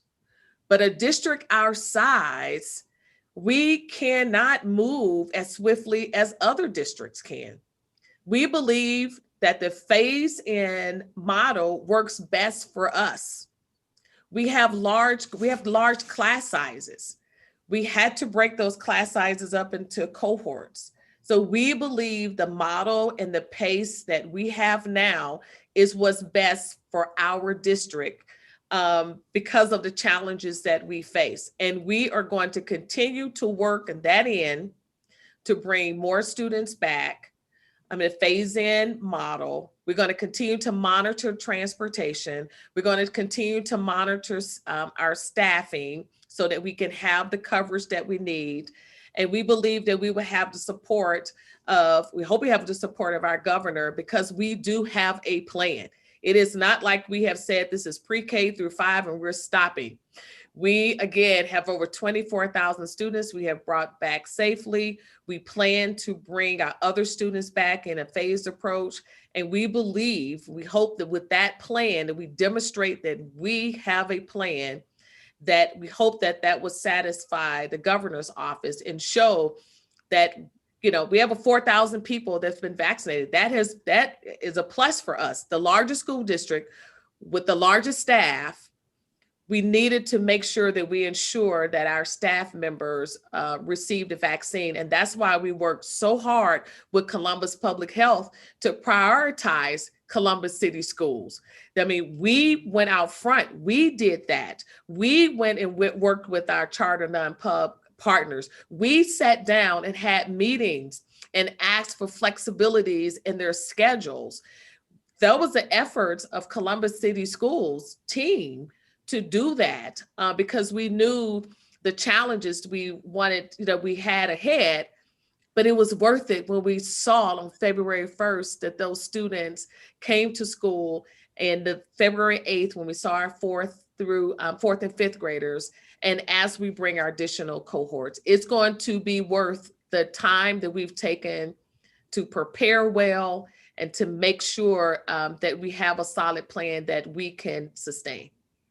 And if I may just add real quickly that all of this is trying to balance the health considerations of our students and staff members with trying to make sure we bring students back and have them benefit, from being in an educational setting again. And as the superintendent just stated, when we are working with Columbus Public Health, who are really working their hardest as well, and working with us and doing what's best for our staff and students. And Mr. McElroy, if I'm wrong, please, chime in. But I think our average bus ride for our students, because we're busing students only who are 2 miles or more from their school building, is about 30 minutes for that average student. Well, remember, with COVID-19, you don't want to be in a situation, especially a closed bus with the windows closed. You don't want to, be in that type of situation for 15 minutes or more if you can help it. And if you are going to be in a situation like that, you want to make sure that you got the social distancing to protect the students as best you can. And so trying to balance all of these needs are one of the reasons why we're in this type of predicament, with also, as Mr. McElroy, shared in his answer, we were over 760 some drivers as of March of 2020. We're down now to 590 something, right? That means people have either retired, resigned from the district because of maybe the COVID situation, or they're out on some type of leave of absence because of the COVID situation or some other situation. So again, all of these factors are coming together in a perfect storm to create the challenges that we're trying to overcome. I appreciate that, Dr. Stanford. And I think maybe where Ms. Beckerly was going with the transparency piece, I think it would be helpful for our parents to see, this is our plan A, this is our plan B. If then, if this happens, if this doesn't happen, this is where we're at. This is where we should go. Because we've talked about equity. We've talked about getting our children back to school, not only our K-5, but our middle school and our high school. And a lot of our kids, a lot of our teachers, bus drivers, we have an outstanding district that wants to come back. We have also mitigating factors that are just keep on throwing us for a loop. And we're not the only organization or district or company that's going through this. But I think communicating to our parents, to our students, this is our plan B. This is what we hope to do. If we don't get this, and we don't get this, and we don't get this, this may be plan B. This may be plan C. And I think that's where our community may be wanting more. And then they can make the correct decisions for their children. Do I keep them at home and online? And I tell my employer, I have to work at home for the rest of the year, and I'm going to look at next year in a different way, or do I know that approximately somewhere between here and there might be an opportunity for my child to go back. But I believe that's what our parents, our teachers, everyone's talking about. What is the plan, school district, knowing full well that it can change. I mean, we've seen it. Everyone. Even in our work environments, we've seen that it changes. We're coming back. No, now that people have remote. There's monies out there from, all this COVID money, all this other stuff. Where and who should we talk to say, we need this to help with this situation? How can we help, and what state legislators can we help to help the charter non-public? We know those are our kids also. So to sit here and say we're not going to transport them, those children can ultimately be ours. They were ours before they left. They live in our community. We want all children to be educated. But I think, again, our parents need to know, what is the plan? Where can I go to see it? Who can I talk to make sure that it's happening? We all understand there's a lot of indifference and a lot of things, moving parts. But if we could do that somewhere, somehow soon, that would be appreciated. Thank you. I want to say again, and thank you for that, Board Member Reyes, that it was a partnership with the Charter non-pubs, and we sat at a table together, and we were working together to say we need to make sure that we can transport Columbus, the kids that live in the city of Columbus, right? That's the approach that we took to allow for flexibility. And I would like to say publicly again to them, I thank them, because they were able to shift their schedules to allow for our students to be transported, right? We had different iterations. We had different plans. I want to say to our public that, we have union agreements, so our plans had to be negotiated. Right. So when you move from one instructional model to another, remember, we're not teaching the way we taught last year. We have to have union agreements. So we sat and we worked together with our union partners to craft the current iteration that we have. That's why we have Digital Academy. That's why we have our current remote learning and our blended model. So I know the public wants to see some additional iterations if we learn from what our other districts may be doing, but that was the plan that we agreed upon with our partners and the plan that we're committed to for the remainder of this year. And then we would start talking about some additional plans for next year. And you'll hear about our summer program later. But just know that those plans are, we thoughtfully, we engaged with our union leaders, and we planned about what we believe would be the best model during a pandemic with all the unknowns, and just really trying to do the best that we can with the information that we had. And remember, we started planning last spring. So we know a lot more now than we knew then when we started planning and started making agreements. We have learned so much. And so we're excited to put those plans in place for next year. And the last thing too, when we started planning, and we faced many of our challenges for how do we get all of our students. Again, we were transparent in saying that transportation would be a barrier. So that meant for us that it was no way that we can transport our students and the charter pub, non-pub students with the current COVID guidelines, transportation guidelines. And I think that is so important. Our team for years have been transporting all of our students who needed and wanted transportation and have done that well. But when we are facing the new guidelines, and in order to transport our students safely, because our students have a longer bus ride than most, because we offer open enrollment. So our kids have a lot of choice, our families have choice.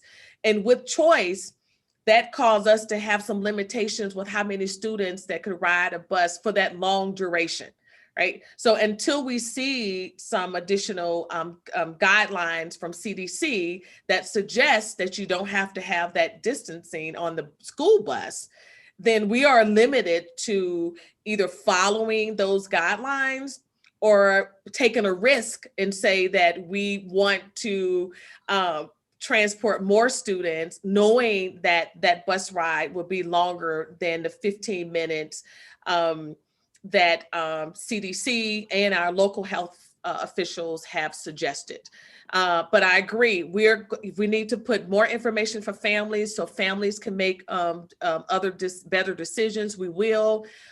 We were listening to our families when we offered them to move back to, when we offered families the option of going to Digital Academy because they were not quite sure. So we said, you know what, if you want to go to Digital Academy, we will still have that option for you, and to our families who wanted to move their students to our blended. So we're trying to be as flexible as we can. If we need to give more information out, we will.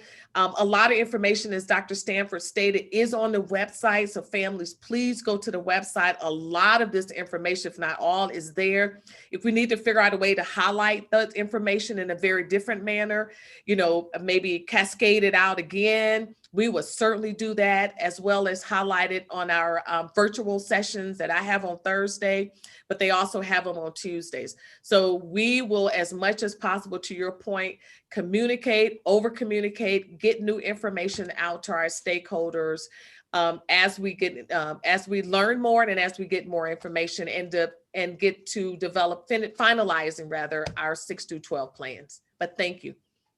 Thank you, Dr. Dixon.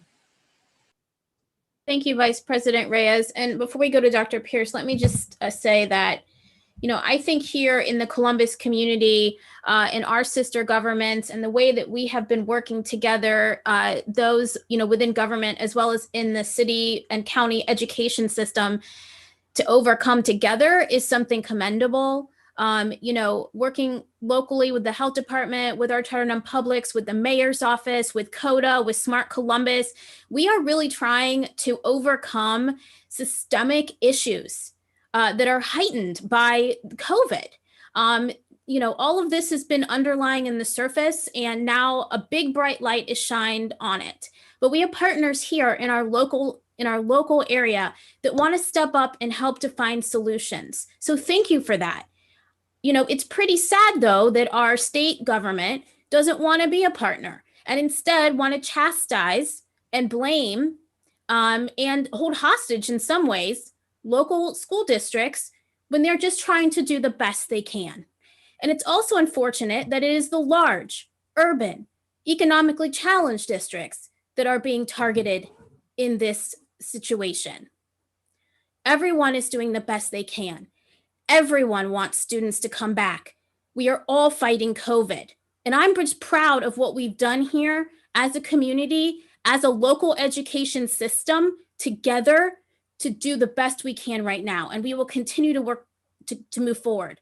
So thank you, team. Thank you, board members. Thank you, city partners. Thank you, charter non-publics.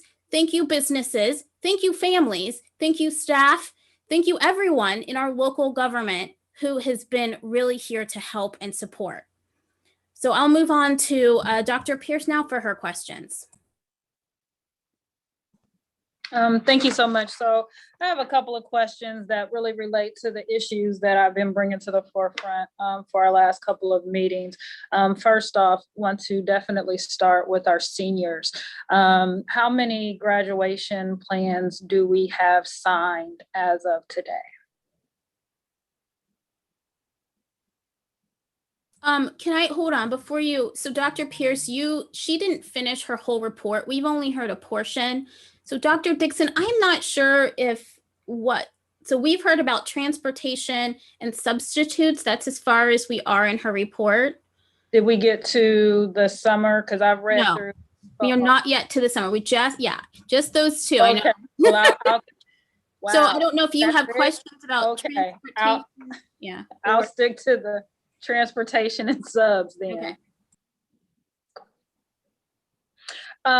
Okay, so transportation, real basically, are we going to relaunch that transportation survey to allow families to indicate if they're willing to provide transportation for their students?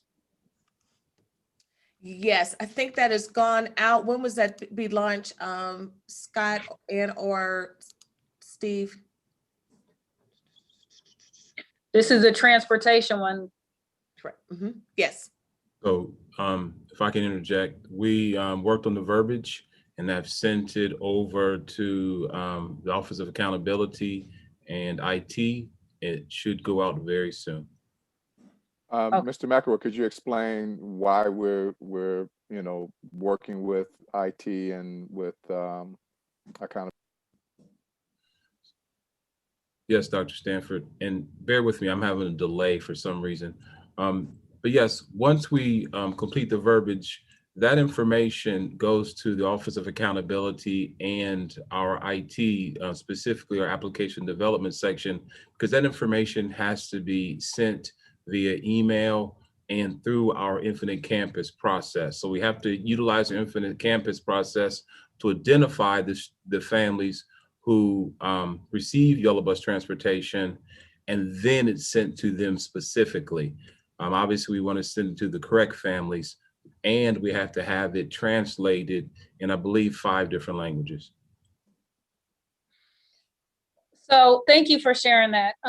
That's key and important to know, because we might want to, when we do send that survey out, be very clear with the community on which families can expect to see that survey. I think a lot of the feedback that I've gotten from the community is from individuals, families, and caregivers indicating that they are more than willing to bring their students to school.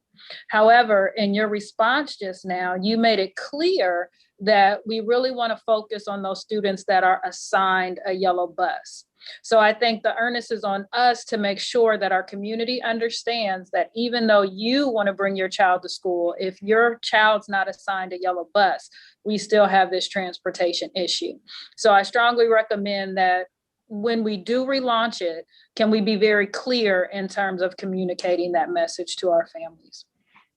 Good point. My second question, and I might be hearing numbers wrong, I'm hearing that we have 590 drivers and about 530 routes. Is that correct?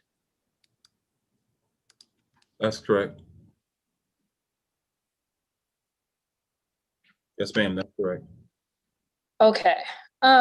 So based upon that, we have enough drivers to get the current routes that we have outlined, or are there additional routes that we have not outlined or accounted for that would capture our middle school students, our high school students? Dr. Pierce, we still have some charter non-public schools who have not returned to in-person learning that are still planning to do so. So yes, those students would also require transportation. And as mentioned, we obviously still have Columbus City School students past the 5th grade who also would need transportation. Excellent. So might I again suggest that when we relaunch the survey, as we're sharing this information with the community, that we're very clear that that 531 routes currently is for the students that we're currently transporting back and forth, that we actually have a need of upward beyond 531 routes. Because if you're a parent that's just tuned into this meeting and hears that we have 590 drivers and 531 routes, then I'm going to automatically assume what's the issue. So if we could, again, clarify that for the community, I think that would be great. In terms of our substitute issue, I know that we face grave challenges when it comes to substitutes with teacher attendance. I know last year we had a OSU professor bring some research forward that talked about the importance of making sure that our teachers had good attendance and were building solid relationships with students. But this question kind of relates to the both and. When we think about those teachers and those educators that we are getting the vaccines for, are we seeing any correlation between those teachers going into the classroom? Are we seeing some teachers that are getting the vaccine and then choosing not to go into the classroom even after they have the vaccine? Well, you mean with a total dose after dose 1 or when dose 2? Because, it's. Well, with dose 1, are they showing any apprehensions, any anxieties, just in terms of, I don't know if I'm still ready to go in the classroom? Yeah, well, first, we know we're not making it mandatory. So staff have the option if they want to take the vaccine or not. Have we surveyed our staff members? No, we have not surveyed to get their reaction yet. We are looking at some possible survey data after we complete the second dose. But we probably have some anecdotals that people can speak to, but nothing that we can report out that will can speak to the entire organization. I appreciate that, because you know exactly where I'm going. When it comes to our teachers, if we could survey them and get in touch with them in ways that we can understand if they have any apprehensions, any anxiety, even after that second dosage. So then we're able to better prepare and anticipate those teachers that may decide to take that additional leave and not return to the classroom in person. Yeah, thank you. Yeah. Mm-hmm. So those are the only questions I have for transportation and subs. Thank you, guys. Okay, then we'll come back for second question. So please keep it brief from board member Beckerly and Ragland. Beckerly's first. Not Cole first? I'm sorry, you're right. I totally wrote that down in the message. You're right. I'm so sorry, board member Cole. You are next on your first question. Thank you. I appreciate it. My first question is to this information that was particularly provided on transportation and also the health piece. Can we make this information available if it is not already on the parent and student portals? I think it's absolutely imperative that our students as well as our parents have opportunity to access this information quite easily without necessarily having to go to the website. Maybe there should be a link that connects them to this and may then take them to the website to have it immediately posted in front of them. I think the more educated our families and children are, and I specifically am saying our children, are on the health workings that have been taking place, the steps that have been taking place to ensure health and wellness in the district, not just on the social emotional learning, but also on the physical wellness side. And I applaud our teachers for stepping up, those 4,000 plus teachers who have stepped up and got their first inoculation and looking to get their second, being courageous enough to do that, because I was not. But I really applaud them in their work, and I think our kids should know about it. The other piece is this, because we are a district of choice, I think that options should be available. And what I mean by that is this. It seems as if for students and families who say that I have a discomfort with sending my child or coming back to school, as the kids saying, my son is of age where if he wanted to articulate with sound cogent argument why it is that he does not want to go back to a school building, I'm listening. He's old enough to do that. So I'm including youngsters in this as well. But it seems as if those who don't want to come back, the only option is this asynchronous virtual academy piece, number one, for families. And it seems to not have as much of a popular taking. The other option, of course, is this kind of blended piece. But what about an option that makes synchronous learning, where we step up aggressively our synchronous learning presence for students who opt out of saying that, or in families who opt out of having their children come back? I think this is one of the ways in which we recapture students. We don't continue to lose them. So I think that we need to strengthen our synchronous online virtual learning platform as another viable option here to increase student engagement in the classroom. I for one, am certainly concerned about our senior graduation prospects. I'm tremendously concerned about it. I'll just be very honest. So to me, I think one of those strategies we need to aggressively go after is how do we expand synchronous learning opportunities so that, albeit children may not be in the classroom, they still have direct access to one the same way that they would on hybrid days off. Whether those days are Thursday and Friday, or Monday and Tuesday. So I really like us to have some sort of plan or idea around that. If there has been discussion, please let me know. Yeah, thank you, Board Member Cole. I think you're on to something. One, we've seen a lot of positive results with our digital academy. We have already stated to our team that we want to see how we can make this a part of our portfolio moving forward. Because some students are having great success online. Even though that model is self-paced, they're having some success. We also have seen a lot of students who are doing well in remote learning. To your point, we've had students who were not engaged in a traditional setting. And this way students can come in, be engaged, and not have to walk in a school building for whatever reasons, particularly our older students. And we plan to leverage this online opportunity. Our teams have already been excited about it. They've seen great models. We even saw some great models last summer under summer school. So we absolutely plan to leverage this in our plans moving forward. Secondly, we all have concerns about our seniors. We have some projects. We have a project Knock on Doors that's been facilitated by the engagement team. We're checking on our seniors. We have some small cohorts we're planning to bring back, some targeted cohorts that we want to bring back in our schools. And we even have our LECs are leveraging plans for our seniors. So we're wrapping our arms around our seniors.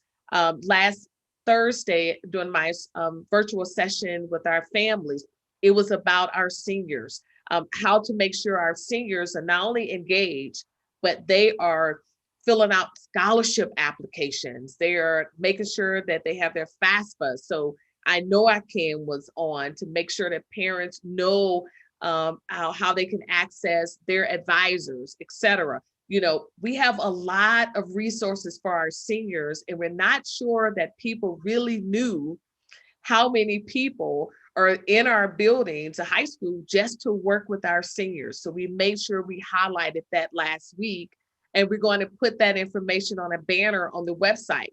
So families can go and immediately don't have to search through our website, but they will see a banner on seniors, how to help seniors, guides to senior success. All of that information will take them to our senior page automatically on the website.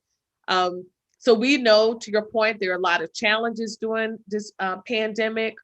We know that there are some students that are not that we have yet to engage, and we've been very transparent about that. We know that we have had students and families made different choices and have left the district to go to either charter or non-publics because it was better for their schedules.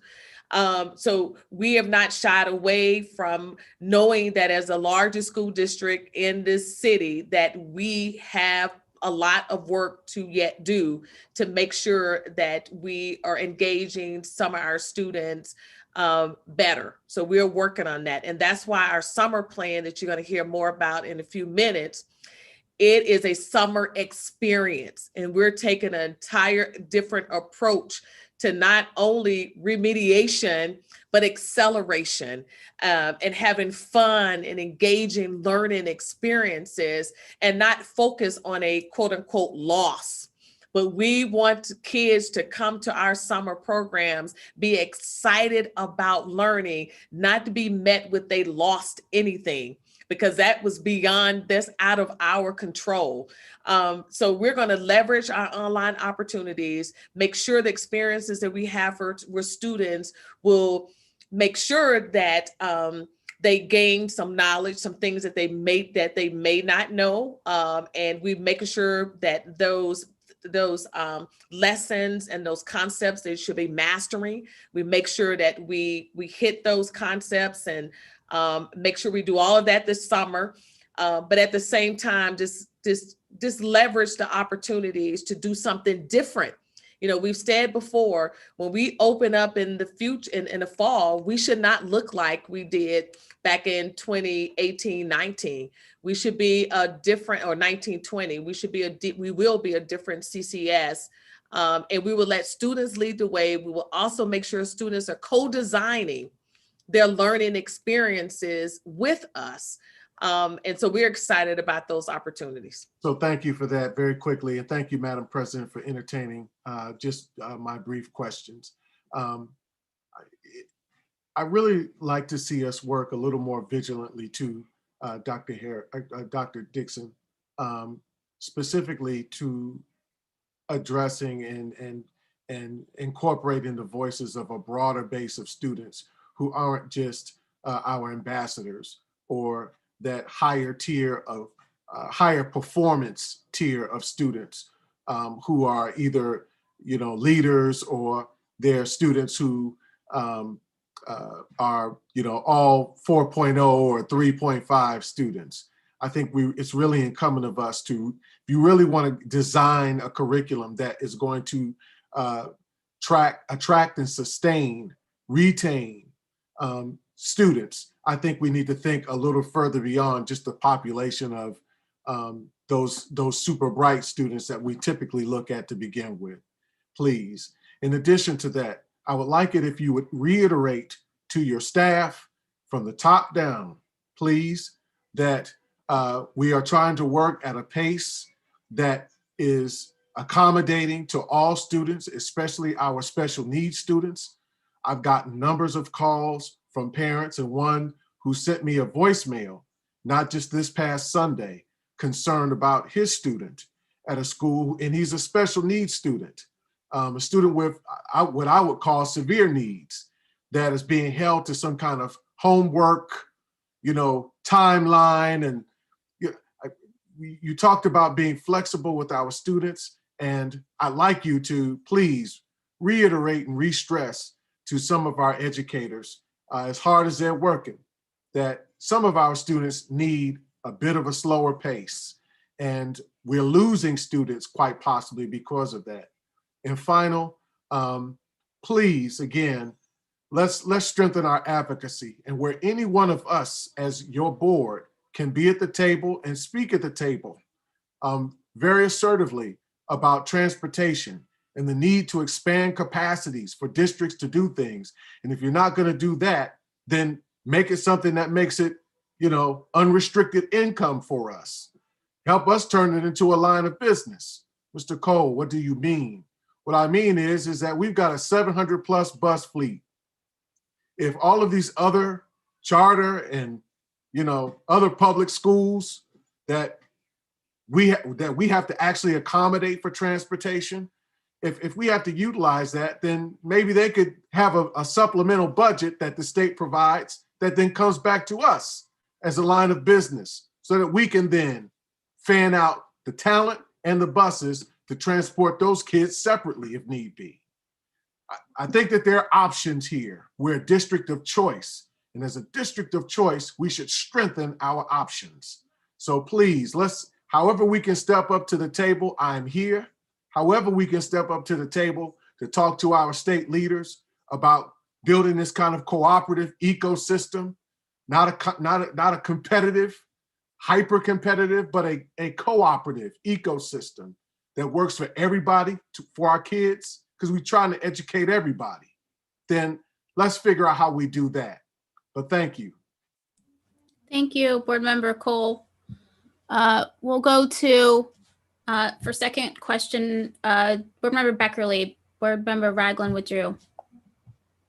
Okay, I have a couple of questions for Dr. King, I believe. Hi. I've gotten a bunch of questions from the community and I don't know how to answer about the mixing of cohorts when we have the absence of a sub, and are we still complying with the health guidelines? Because there's something that's counterintuitive about that if you're creating a cohort that's supposed to stay together and then, so can you explain that? Sure, thanks, President Adair and Board Member Beckerly. So the CDC guidelines look at cohorting and really all mitigation strategies on a continuum of risk, knowing that, as we heard, everyone's doing their best, and we're doing our best for children. And so when we look at those continuums, and especially with the new CDC guidelines, really our first big thing is masks and social distancing. So cohorting is part of that, and it is another layer in our strategy. When we're looking at that continuum, we have to make some decisions based on that continuum of risk. And so because we are implementing all of the other strategies with fidelity, and because we have our school nurses really involved in looking at transmission and contact tracing and how that's all working together, there are times, yes, when our cohorts, our single cohort may move into another cohort, but we're really tracking that very closely. And we, again, look at that continuum when we're looking at our educating our children in in-person learning. So just to, if I could repeat what I think I heard, the most important things to safety in the buildings, I guess in any public place, is the 6 feet apart and the mask. And so the other things are sort of like secondary layers, but the primary thing is, and so. They're not secondary, but they are another layer. I guess I wouldn't use primary or secondary, but we do know that masks and social distancing are the key factors in decreasing transmission in schools. And if at times we shift that continuum a little bit with other mitigation strategies, we can still provide a safe place of learning. And then did the CDC, the new CDC guidelines, did they talk at all about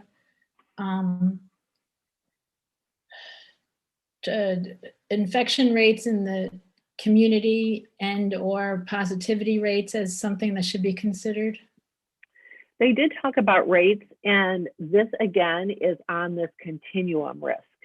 So there are, in my mind, I'll really see it kind of as a 3D model with many variables that go into, again, deciding the overall risk for students.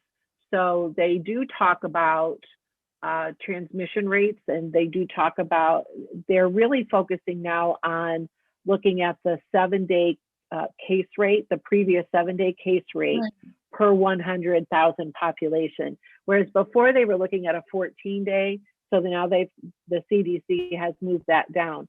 And they've also changed their categories for that from moderate to moderate risk to low, moderate, and high. I'd have to look at that again to be Yeah, really yeah, no, clear I about don't need the that. numbers. I just, in Um, my and mind, so that's what's happening out in the community seems to me to be a big factor. You know, and I've been watching all those briefings we get from Edward Johnson, and when I see that 7-day rate as low as it is right now, I'm like, okay, you know, and so I'm just wondering if it takes it as part of the equation. It very much is, and we're working really closely and having conversation with Columbus Public Health. Even though these new guidelines were issued Thursday, it takes, again, in our large district and our partnerships to have those conversations and work through where we're all standing on that. But, you know, I was just, again, very encouraged to see the CDC taking these very clear strategies and giving us clear guidance throughout the country as to what we're looking at. Again, these are recommendations. And again, there are, again, I visualize this 3D kind of spinning model in there. So we have this variable and this variable, and then having conversation as to what is the best strategy. I hope that helps. No, that helps a lot. Thank you. The other question I had about is that we currently have 4,000 of our employees have been vaccinated, roughly. So that the denominator then would be 14,000, 10,000. What's the 4,000 out of how many employees? Do we have 8,000? Someone's going to have to help me with that. Yeah, no, I figured. I guess maybe, the greater question is, I guess it doesn't matter. 9,000 employees, sorry. Okay. Thanks, Mike. Are we doing anything to try to encourage, because I think I heard you say, or somebody say they thought we'd have half of our employees, a little over half vaccinated. Is there any campaign or any effort to encourage, get that, nudge that percentage up? Staff meetings where we talk about, you know, the safety of the vaccine or how it was, you know, I know I got a lot more comfortable with the vaccine when I understood that how they were able to speed up the creation of it because of modeling they didn't have before. I just, you know, anything, I don't know. It seems to me I'd love to see that a higher percentage of our overall staff. So I know that school nurses have been individually talking to our staff when there are questions. As far as staff meetings, we are prepared. We have videos. We didn't make them. We don't need to. There's plenty of information out there. And so we have instructed, for example, all of us school nurses to be available during staff meetings to talk about that and looking at those plans to encourage staff. So I want to be clear. What we want to do is give staff the best information possible to make their own decision about getting a vaccination. That's really where we want to stand with our staff members, because, you know, it is their decision whether or not to be immunized. Good point. All right, thank you. You're welcome. Thank you, Board Member Beckerly. That ends the questions on those two topics, and we will move on to additional topics. Madam Superintendent, back to you. Okay, thank you.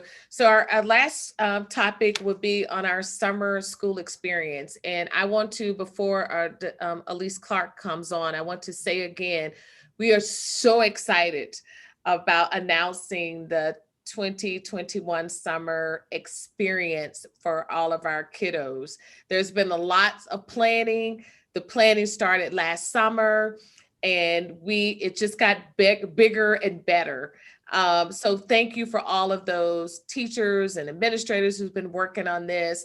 And we also have an afternoon portion that we've been working with Columbus Rex and Park, and we have Matt Smito here. He may want to speak to that later, but there's going to be a handoff. So when our students finish with our experience, there will be an opportunity for them to engage in Parks and Recs so that families can have some additional choices from a 4-day program, and they know there's a safe space that their students can go enroll after they finish our summer experience. So we're just so excited. We're targeting lots of students, and we want families to really get excited, get the kiddos excited about summer 2021. So without further ado, I turn it over to Elise Clark to share, and Kenny Lee and the team to share the summer experience. We should have some music. We forgot the music. Good evening, President Adair, Vice President Reyes, Dr. Dixon, Internal Auditor Smith, and Mr. Bohoric. It is our distinct pleasure to present to you the 2021 Columbus City Schools Summer Experience. In our presentation, we will describe the district programming that will be provided. Individual buildings may also have reading and math focused programming available to students that are currently attending their school. These programs will be designed by the school-based team using district resources. Okay. Last year, we presented a plan for the summer enrichment that we believed would allow our students to explore their strengths and provide them with the skills and knowledge to propel them to academic success. With the onset of a global pandemic, we were not able to deliver that programming. Our students and teachers have been working to adjust to a time like no other during this school year. And this experience has shown the resilience of both. The need for a rich summer experience is more critical now than ever. Our focus this year is engagement and empowerment of students and educators. This is aligned to the district's focus on meeting the needs of the whole child, as well as Ohio's strategic plan for education, with a focus on foundational knowledge and skills, well-rounded content, leadership and reasoning, and social emotional learning. For students, our programming is designed to include hands-on, relevant, and rigorous experiences. For teachers, the programming includes opportunities for professional development focused on inquiry-based learning and gives them choices based upon their own professional growth, interests, and goals. We have also been afforded the opportunity to partner with The Ohio State University to include experiences with and for pre-service teachers. Our plan is to deliver in-person learning with all health and safety protocols in place. This also includes smaller teacher-student ratios to allow students to be able to attend on a daily basis. Our plan includes an expansion of in-person summer learning centers with programming at 5 high school sites, 10 middle school sites, and 13 elementary school sites. High school credit recovery programming, or VCAP, will be offered through the Digital Academy. Please note that the number of sites may be adjusted if staffing and student enrollment numbers dictate a need for change. As stated previously, our plan is to deliver high quality programming with in-person instruction while adhering to health and safety protocols. We also realize that we are in a continuous state of change and must be prepared to adjust to remote learning if necessary. With that thought in mind, on April 12th, we will be able to determine whether or not we will continue with our plans for in-person summer learning or move to planning for remote instruction. In either case, we will, with our partners, be able to deliver the experiences we will describe in our presentation this evening. At this time, I would like to introduce Kelly Rivers, the Director of Early Childhood Education, who will present the summer experience for our youngest learners.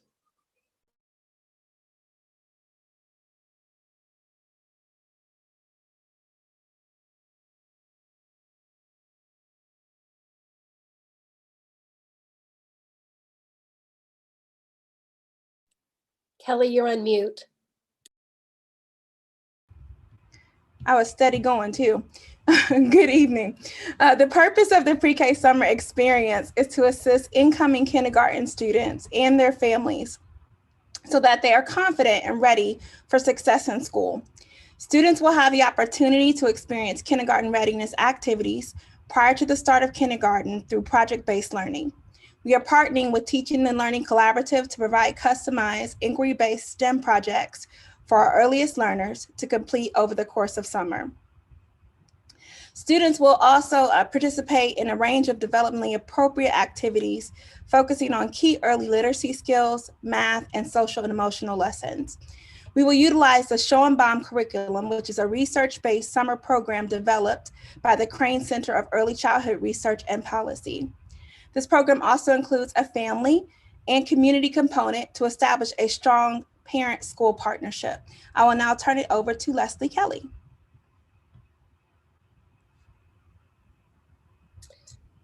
Hello. It is wonderful to be here with you all and be able to share this program once again. We're very excited for the opportunity to bring this summer experience to our elementary students. Our K-2 program is titled Growing and Going, and it will consist of 6 mini camps. And our community partner is Franklin Park Conservatory. You can see the themes there, the 6 mini camp themes. My favorite is still the Pirate Palooza. Very excited about Pirate Palooza. Each of these camps will begin with 2 days. The first 2 days will consist of team building, mini challenges, and explicit standards-based instruction, where we are looking at those priority standards that we have identified that are those key standards we want to focus on this summer to make sure that our students are strengthening their understanding in those grade level standards. And then on Thursday and Friday, they will take their learning from Monday and Tuesday and apply that to a larger design project or design challenge that is being created in collaboration with our community partner. Our students will take a field trip to the Franklin Park Conservatory Children's Garden, which is actually a great place to take a field trip to because it is outside. We will also have a family day in August that will be a CCS family day, where families will be able to come and experience the Children's Garden, but also see some of their students' work reflected there as well. And our rising first graders, current kindergartners, will also have a mini camp experience at Spruce Run. In our elementary program, which next we're going to talk about the 3 through 5 program, but there will also be a family programming that is very similar to what we saw with our Saturday Academy, where we invite families to come in for different sessions and how they can support their students' learning. So our 3 through 5 program is called Exploring and Excelling, and our community partner with this program is COSI. And the structure will be very similar. On Monday and Tuesday, our students will engage in those explicit standards-based lessons, as well as team building and mini design challenges to prepare them for the larger design challenges on Thursday and Friday. We see here the 6 different mini camps. I have to tell you, my favorite is superhero science. I am a fan of all things superheroes. And then our plan is for our 3 through 5 students to take a field trip to COSI. If for whatever reason we are unable to make that happen, we do have a virtual experience designed to take the place of that. And then to keep along with that idea of that family engagement, at the end of our 6-week program, our 3 through 5 campers will receive a COSI camp theme kit that they will be able to take home and share with their families and continue that learning. And I will turn it over to Kenny. Good evening. I'm here to speak about the 6-12 programming, beginning with 6-8. Our middle schools, and we are partnering with the PAST Foundation, and we are doing things differently across the secondary level. Ms. Clark talked about engagement as being one of the key ingredients to the summer experience, and we believe in order to increase our student engagement in that 6-12 environment, we have to do things differently. We have to go into a very innovative space in terms of how can we get our students re-engaged with school. And so in 6-8, we're partnering with the PAST Foundation, and we've identified 8 design challenges that we really think are going to spark the interest of our middle school students. You can see on the screen, it includes robotics, fashion, additive manufacturing, esports, computer science and cybersecurity, aviation, medical, as well as urban agriculture and the culinary arts. Within each of these 8 design challenges, there are common threads that include math, entrepreneurship, communication, project management, and design thinking. And what all of these have in common is that they are going to expose these 6-8 students to 21st century career paths. They're going to be hands-on, they're going to be engaging. It's not going to be period 1, I go to math, and period 2, I go to science. It's going to be a different type of learning experience. And we're also going to provide, through the PASS Foundation, micro-credentials for students and teachers. And research has shown that micro-credentialing for students and teachers, where both groups are able to showcase their learning and what they have gotten from this experience, goes a long way in terms of long-term learning and application. This would also be part of the partnership with The Ohio State University, where we would leverage Ohio State pre-service MED students to support and work alongside our excellent CCS summer staff. For high school, we are partnering with the Korda Institute for Teaching to deliver a similar project approach. However, at the high school level, we want the projects to have a community focus, community impact. There's going to be a face-to-face delivery at 4 high school sites with teams of teachers working with smaller groups of students to really deepen and enhance the learning experience. These Korda projects are going to focus on engaging standards-aligned learning experiences and really looking at solving real community-focused problems. For example, social justice, race and culture, health and safety, business.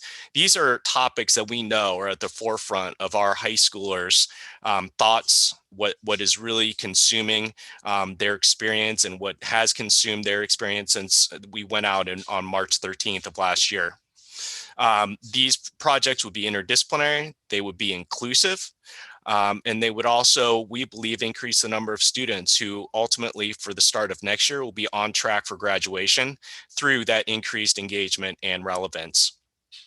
Again, this would be an opportunity for our Ohio State MED partners to work alongside our excellent CCS high school teaching staff. There will still be credit recovery options, as Ms. Clark stated, for grades 9 through 12, which would be virtual. We are still maintaining that program. There will also be college credit plus summer opportunities through our partners through Otterbein, Columbus State, Ohio State, and others. In addition, following the theme of engagement and the idea of getting our students outdoors, as Leslie talked about with our elementary students, we want to provide that opportunity also for our middle and high school students. So we are providing our students with the opportunity to go to Spruce Run, our environmental education center. And we have 3 high school aligned initiatives. One is for high school volunteer credit, where there'd be a counselor and training program. We have Project Adventure, where it would serve as a PE credit option for those students who opt to participate in that program, as well as an advanced environmental science program for students in grades 11 through 12, where they would earn science credit through a credit flex opportunity. We also have middle school enrichment extensions that vary by the number of sessions offered, as well as the duration in terms of weeks. But these enrichment extensions include the physics of flight, citizen science, which is about career exploration in the sciences, art exploration, ecology, and a survivors camp that is based on the book Hatchet. And like Leslie talked about, we're also getting our kindergarten students out to Spruce Run for a 1-week experience at Spruce Run. And with that, I'm going to turn it over to Kira. Thanks, Kenny.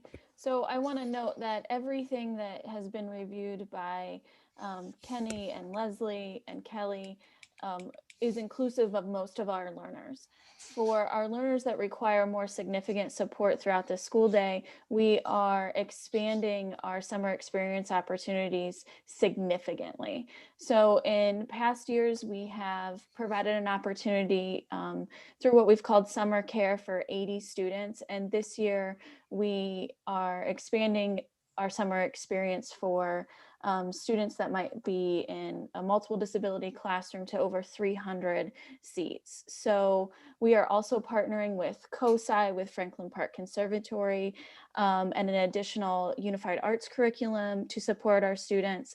So these students will be included as their typical peers, will attend the same locations that were Elise already reviewed.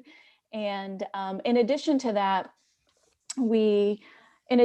theme-based programming that will be the same as typical peers, we are also looking for our intervention specialists to really target those IEP goals so that these learners have an opportunity for continued practice and targeted support on intervention that we know they need specific to them. So this summer, we know we are going to need to follow the same and similar health and safety protocols that we're following this year. So we are looking at support, again, from our health providers, such as nurses. Also, wraparound service from our related service providers, such as OT, PT, and speech therapists. So these services might be provided kind of in an outpatient setting, appointment-based program, but also push-in service to our students that are attending summer experience, both in the general education side and in our single classroom settings. Special summer programming will also be provided by Career and Technical Education, Gifted, Talented, and ESL and Support Services. Middle school students may participate in a 2-week-long career camp focusing on robotics, mechatronics, culinary, or manicurist programming through Career Ed. High school students planning to take Advanced Placement English, Lit or Lang, and/or Advanced Placement Calculus will also have the opportunity to participate in a week-long AP Bootcamp course, 1 week per course. And English learners who are in high school will receive services in a 2-week-long program. Sign up for these programs will be coordinated by each department and information will be sent out to schools. We are committed to designing and developing high-quality programs for all students. We realize that summer experiences must go beyond remediation and provide our students with reasons to learn and opportunities to demonstrate their learning in a meaningful way. Student registration will open in the parent portal on Monday, March 1st, 2021. Thank you. Are there any questions at this time? Before you go to questions, I just want to tell you what a privilege it is for me to lead a team of educators that can provide such a rich array of programs for the Columbus City School children. And I think what I love the best about this is that it leverages being in Columbus and all the resources that are right here. We don't often think of all of these, and then to combine them with our curriculum, our students can also take their families back to these experiences and places. It's huge. And also tonight, you'll notice on your consent agenda that you will see many of the items that we're asking you to approve, and we hope that you do so that we can move forward with this planning. Thank you, Dr. Breeden. We do have some questions. First up will be Board Member Ragland, then Cole. And then Dr. Pierce, is your hand up? Okay, then Dr. Pierce. Thank you, Dr. Breeden, and the rest of your team for this report. I am just thoroughly pleased with everything that I have seen today. Just excited that you are getting a jump on summer programming and that it is has such a positive impact for our students, and looking forward to the outcomes. Can you talk about our communications strategy in order to get this information out to as many students as possible? And then my last question is, what can the board do to help assist you in, not just with passing the legislation tonight? I'm absolutely certain that my colleagues will be in favor of it, but what can we do to either spread the word about this terrific programming or help you bring even more resources to bear for the purpose of this opportunity for our students? Thank you again. I think Ms. Clark would be the best person to answer those questions. Okay, and I saw Scott Wortman open his mirror, so I'll tell him we're working with our communications department, so I'll let him talk about that, and then I can talk about what you can do to assist. Thanks, Ms. Clark. So absolutely, Mr. Ragland, we are planning a coordinated and strategic effort to get this out, because this is certainly something we want everyone to know about. And we would love board members to participate in that. We can put together toolkits that you can use on your own social media channels and in your conversations in the community as well. But we'll use our own media channels, website. We'll have a ccssummer.org website where all the information will be there. Strategically put in our social media channels, and then use some paid media as well on radio and digital. So when we think about assistance, I think one of the things, COVID always has this filter on everything that we try to do. So we're trying to be really strategic about making sure that we have the teaching staff in place to be able to do this. We have a lot of teachers who are very excited about this type of programming and the opportunities that it affords. And so one of the messages, we're definitely open partners to sit at the table and collaborate and figure out how to do this. But this is not, I would say, this is not your grandmother's, it's not even your mother's summer school. So it's not, so that needs to be a real clear understanding, and that our commitment is to make sure that when teachers come, not only do we appreciate the time, the extended time you're going to spend beyond the school year, but that you're going to leave, we're being really intentional about them leaving with tools that they can use in their classrooms. So our goal is to transform learning, period. Some of the things that were mentioned here, we know we can't do things the way we've always done them. And so we want people to know that we want you to be invigorated and understand when you come, we have something intentional for our teachers as well. So I guess if we can come to the table to figure out how we embrace our entire community with that understanding, I think that we'll be able to ensure that this happens. And we're being very safe, as I stated, because we have created a 1 to 15 teacher student ratio. So our kids could come every day, so that we didn't have to worry about cohort A and cohort B, and that we could provide that, and so that they can stay consistent in that cohort. So those things, I guess that's what I would throw out there as a concern.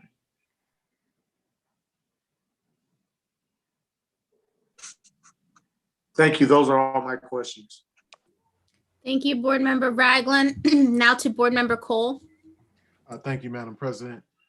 First of all, thank you, administration, for this wonderful presentation of a great number of assorted enrichment opportunities for young people during the summer. This is really good.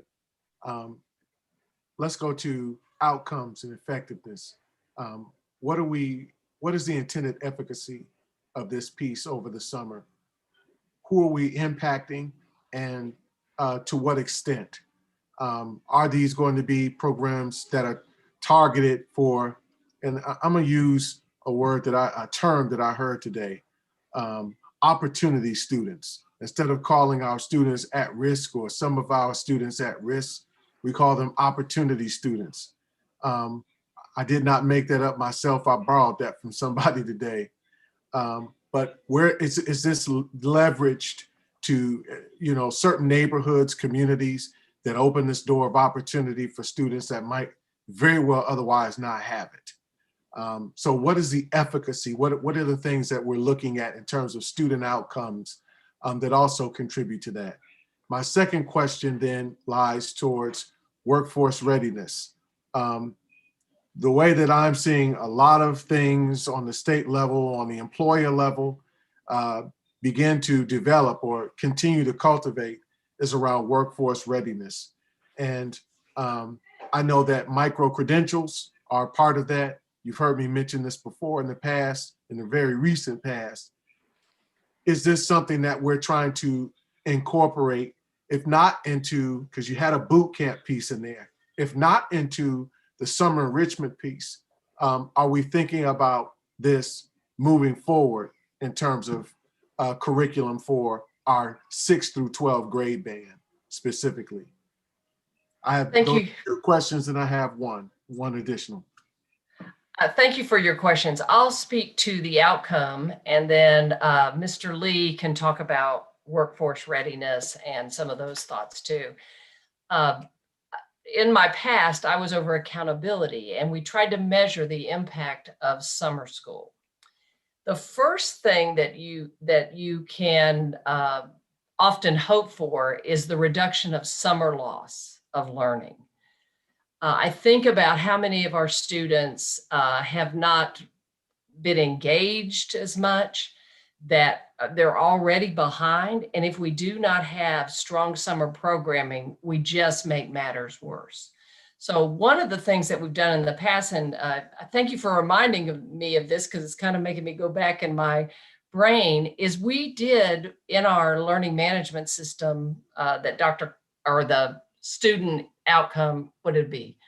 Where we keep track of our students. I don't know what we call it, Infinite Campus.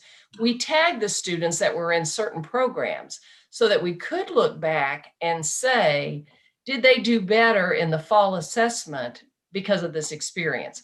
You can't expect world-changing things happening out of a 2-week program, but if you do that extra step, it does help you make some assumptions, or at least to make you think it, or to go back and maybe interview the students and talk to them about what it was. So those are just some initial things. It's summer loss, and also finding a way to mark those students so that you can look at outcomes. Let's say we're talking about 3rd graders. You know, did they at least, were they on target when they took their fall assessment with their prior spring assessment? That would be a really important thing to look at. All right, Mr. Lee, let's talk about workforce development a little bit. Good evening, board member Cole. It's great to see you again. One of the things actually with the quarter project that we discussed, in addition to students earning course credit, was that the students could begin working on their graduation seals, which includes workforce readiness. It includes potentially a community service seal, where there could be internships or job shadowing opportunities within those quarter projects. There would also be the opportunity for a technology seal, potentially, and earning those types of workforce readiness credentials that can get students started towards graduation as early as 9th grade. And honestly, with the 6-8 programming, get them started in 6th, 7th, and 8th grade, so that when they do become those juniors and seniors, they have strong resumes that will not only help them graduate with a CCS diploma, but it will help them be prepared for life beyond high school. And that's really our key there. You mentioned earlier about having options. One of the things we really focused at 612 is having both virtual and in-person options, so that a student does not have to necessarily make a choice of, I either have to do this or this. They can make the choice that is best for them and their both their mental health as well as their academic learning style. And then I definitely see this as being part long-term of our Columbus City Schools academic programming and ecosystem. When you look at the quarter project and the project-based approach, whether it's PAST or QUARTA, that's the type of pedagogy that is going to engage our students long term, and we need to build critical mass around that and get teachers trained and have embedded coaching, which we have during the summer, and to keep that momentum, that summer experience momentum, going into the 21-22 school year and beyond. And if I could just add, this is Leslie Kelly. The other thing that we want to look at that's equally as important, besides looking at the more quantitative outcomes of student growth, but also the growth in our students' confidence in themselves as learners. And that's what these types of experiences do. It gives our students an opportunity to engage differently, and it will also give our students a much needed opportunity to collaborate with each other. So as they gain confidence in themselves as individuals, confidence in their ability to articulate, and then just confidence in themselves as learners throughout this entire process, that also carries over, and that leads to increase in outcomes as well. So those are the other things that we're really looking at when we think about impact. I also think about the social emotional learning of the students too, getting outside, getting out of your neighborhood, getting back connected in the community. No, thank you. Thank you for all of that. Thank you for the incorporation of the SDL piece. And I just think I would really like to see us strengthen our efforts on the workforce readiness side. to engage families and students in a way that gives them a real sense of what the light is at the end of the tunnel, irrespective of whether they decide to go to school or not. And I know that part of this team is a very clear testament, Mr. Lee, of that type of accomplishment. You produced quite a number of super kids. And Ms. Kelly, I mean, there's a number of you at the table here who have done some awesome work in producing super kids, whether it's on the elementary, middle level, or higher. But I really like to see us encourage this workforce readiness piece in a way that makes sense for students so that they're aware of it and jump on it early and take advantage of it. Thank you. Thank you, Board Member Cole. Dr. Pierce.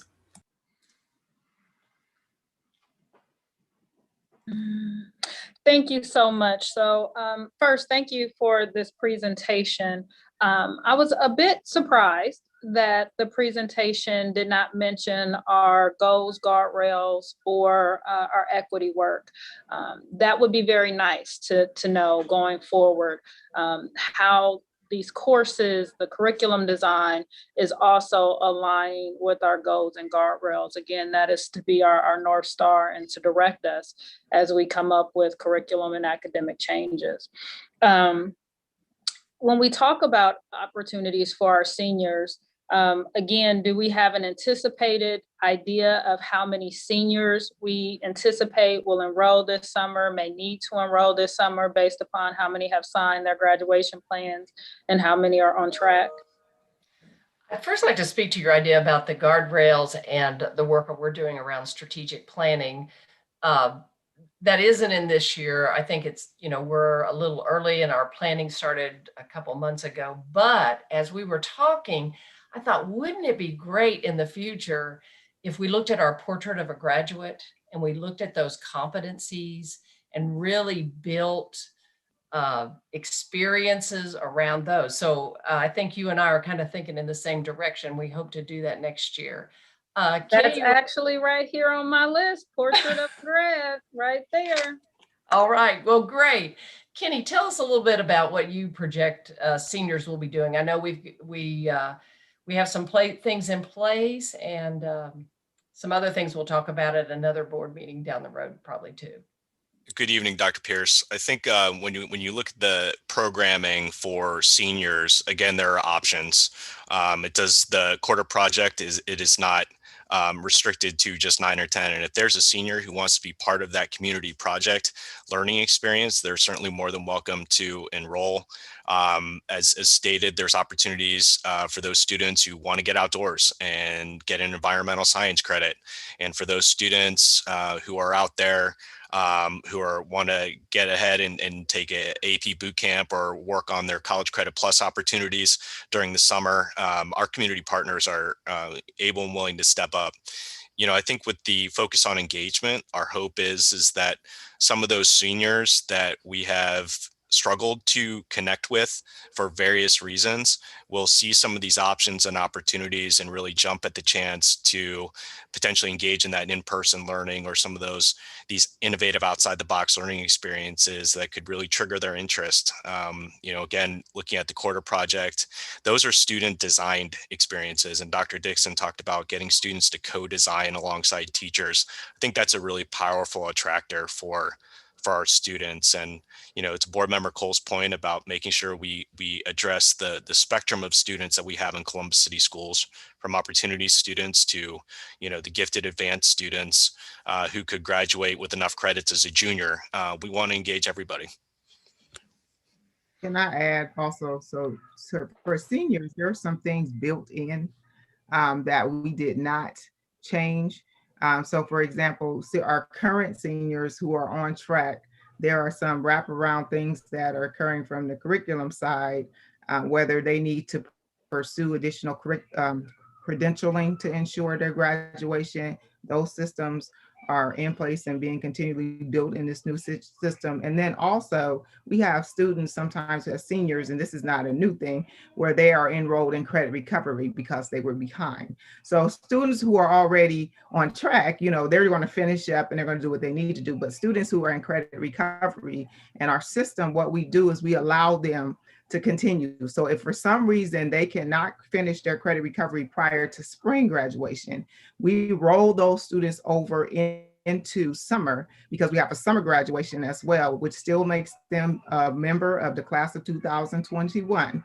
So we are mindful that students have to finish. And I'll add, you didn't ask this, but I'll add that anybody in the digital academy, because again, that's self-paced, so we have put mechanisms in place so that those students can continue to work until they finish what they need to finish. So grace is the name of the game.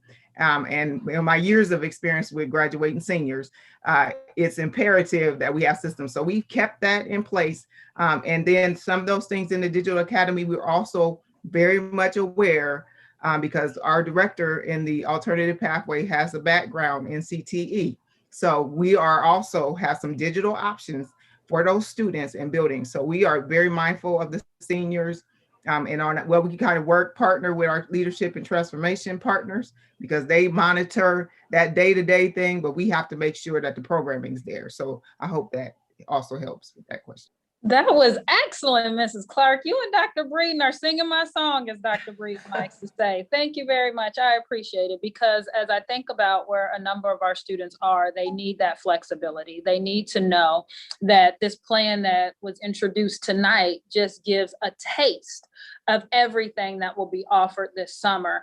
And I hope that as we're out knocking on doors and speaking with our seniors, any of our students in high school for that matter, that we're explaining the flexible options to them and their families, that they can come in the summer and recover any of those credits that they need to recover, or in some instances, work a little bit ahead, get that enrichment, because we know a number of our student athletes will also be working extremely hard this summer to get prepared for their upcoming seasons or to transition into college. So with that in mind, it would also be nice to see an ACT boot camp in there, something that's preparing them for those college entrance exams. We might have some students that defer for a semester or a term and decide to, go into college, maybe that winter semester or that spring semester. So it would be really good if we could offer them the opportunity to improve their scores that way by coming to an ACT boot camp.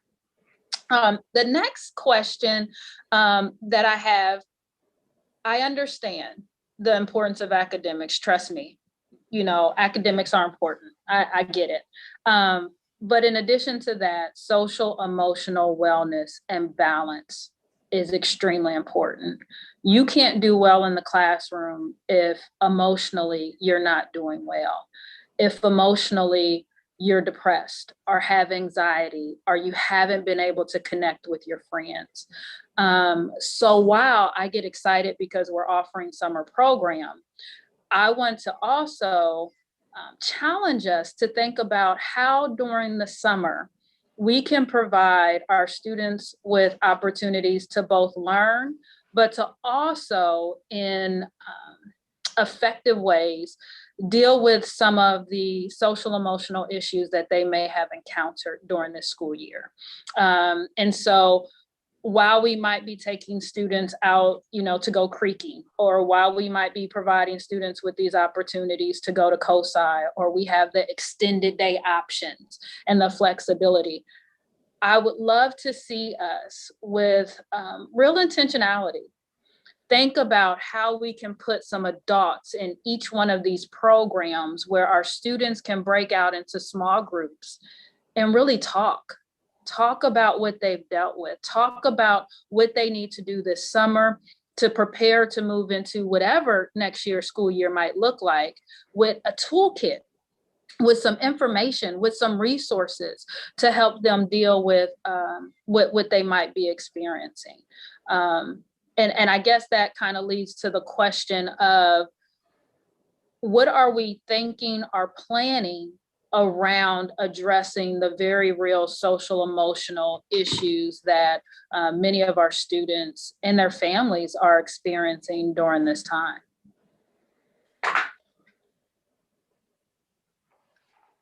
As I think about that, we are aware of those and schools are working on those, but I'd really like someone from our social work counseling person to talk more specifically about that. And that would, I feel like that would be more comprehensive of an answer for you, Dr. Pierce. And Dr. Pierce, I do want to add real quick for you, and I put it in the chat, that each of our sites will have a full-time guidance counselor or social worker assigned to the sites as well. With that assigning, again, is there any way that we can create those small breakout sessions, again, where we're providing the opportunity for students to sit and talk with someone, you know, not that I have to go down and talk to the counselor, or the counselor, you know, my parent or care guardian has to call the counselor and say, hey, go talk to my child, something might be going on.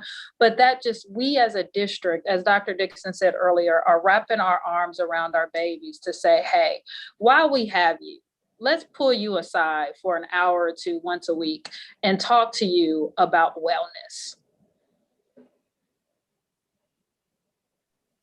Yeah, so we'll follow up with our team, and we'll bring that updates to our summer programs back to the board. Just an idea. Thank you so much for your willingness to think about it, Dr. Dixon. I appreciate it. Yeah, we just need to include Cheryl Ward in this conversation and have her plan what that will look like. So we'll include her in this conversation and bring it back to the board. Those are all my questions. Thank you. Thank you, Dr. Pierce. To Board Member Ragland for second question. Thank you, Madam President. My question is for Mr. Lee. Based on what we've seen with COVID, we know that we have quite a few students who are working out in the field right now on a day-to-day basis. What are we doing to account for that? And are there any things that we're doing to make sure that the work that they're doing out in the greater community is helping lend itself towards their graduation or their workforce seal? Thank you for the question, Board Member Ragland. The quick answer to your question is yes. We have a lot of students who are in the workforce, by some by choice, many by they have to. They have to do that. And we want to make sure that what they're doing now has a long-term impact. And this is where, hopefully next year we're able to get back to awarding those internship hours for those students who are getting jobs, which would also translate into hours for their community service seals that would lend themselves to graduation. So really it's about, promoting that message that what you're doing now will have an impact down the road, and that there is light at the end of the tunnel. And that was something that Board Member Cole talked about, that we got to see that there is something at the end of this very dark COVID tunnel, and that the work you're doing right now is going to lend itself to long-term success. Do you have any idea of how many students we have currently that are in that current situation, literally in school with us, but also, working a considerable number of hours in the week? We can reach out to schools and see if we can get some of that information and get some of those numbers, and also some of the stories too. I was at Beechcroft. I was at Beechcroft the other day, and the principal and I talked about that. So many kids are really having to go to work and support their families. It's a big concern right now. Yeah, I would just like to see us pay a bit more attention to those students, and especially, where they're working, what they're working, the hours that they're working. What are their grades? Are there some support systems that we can place around them? Just knowing that many of them are, have become breadwinners for their family during COVID. I think that it's important that we use every resource at our disposal to help them come out of this in a positive fashion, like you've mentioned, Mr. Lee. And thank you for the work you all continue to do. Thank you, Board Member Ragland. I believe that is all the questions. So thank you so much, team, for your presentation. I will tell you, as a parent of a rising sixth grader, I'm super excited to send her away to camp out of the house. And I know that all of our students are, going to have academic and social emotional, and then we're going to get to hand them over to Park and Rec for the rest of the afternoon. So it's going to be a wonderful, wonderful summer for our students and staff, because we have a lot of professional development opportunities and helping us to build our staff of the future as well. So congratulations. Thank you all. It looks fun. I wish I could do it. All right, Dr. Dixon, anything else from you today? No, just thank you for your input. We would take all this under consideration. And as I stated to Dr. Pierce, I will update the board on any improvement and changes we've made to our summer program. So again, thank you to the team. And that ends my superintendent's report. Thank you so much. We will now move to item 6, and that is our internal auditor's report. Hello, Internal Auditor Smith. Do you have a report this evening? Thank you, President Adair. I do not have a formal report, but I would just like to say that Audit and Accountability will be meeting next Thursday. It's going to be a kind of a combination of Zoom and hybrid. And if our listening audience wants to tune in, you can do so through, I'm assuming, Facebook and YouTube.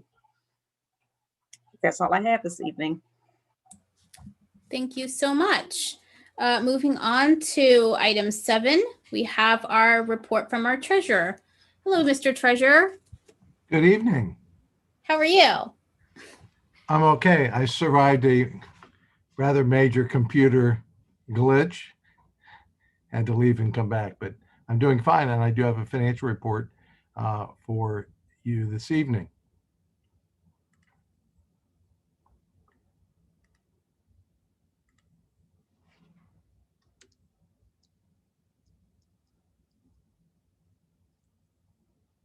Okay, it's been a while, taken a while to get through the agenda, so we're still on the January report. I thought perhaps for me, I might have to move on to February's, but this is the January report, which was presented to the Finance and Appropriations Committee last Wednesday.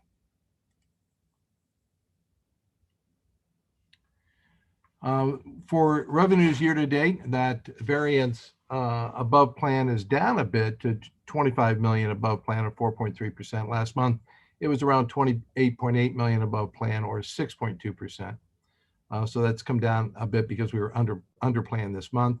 Expenditures, that year-to-date variance has climbed to about 56 million, or 9.7% under plan.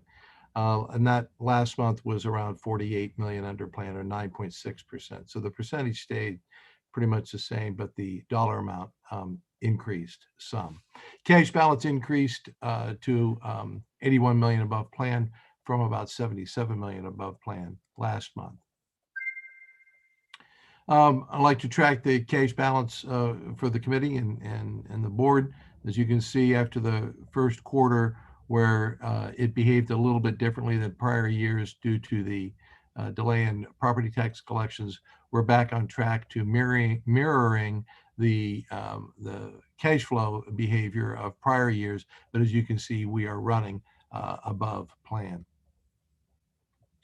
Highlights for revenue. Property tax advances for the first half collection of collection year 21 began in the month of January, and they were very much on plan for the month, as compared to what we were projecting. So they're on target. State funding this month, it was under plan about $1.2 million for the month, which dropped that year-to-date over plan variance to about 17 million. As you might recall, last month we received a $19.5 million one-time dividend from the Bureau of Workers' Compensation, which appears in this state funding line and caused a bit of a bump in that flow. Other revenues, another revenue item that was under plan for the month by about 1.8 million. So that although still above plan, other revenues are running 4.3 million above plan. Again, pilots and investment income are big contributors to both the dollar amount and the variances in that category. I share with the committee, just looking at how our state aid is flowing, you can see that bump representing the Bureau of Workers' Compensation dividend back in December. But you can see that in January, we're back much closer to that equal monthly flow plan and reasonably well on target with our current plan, which is based upon historical behavior, but we're back onto that equal monthly flow plan. I pull the dividend out, and you can see that the revenue has flowed fairly steadily this year. The year-to-date variance, including that dividend payment, we're about 21 million above the equal monthly flow plan and about 17 million above the plan that is based upon history.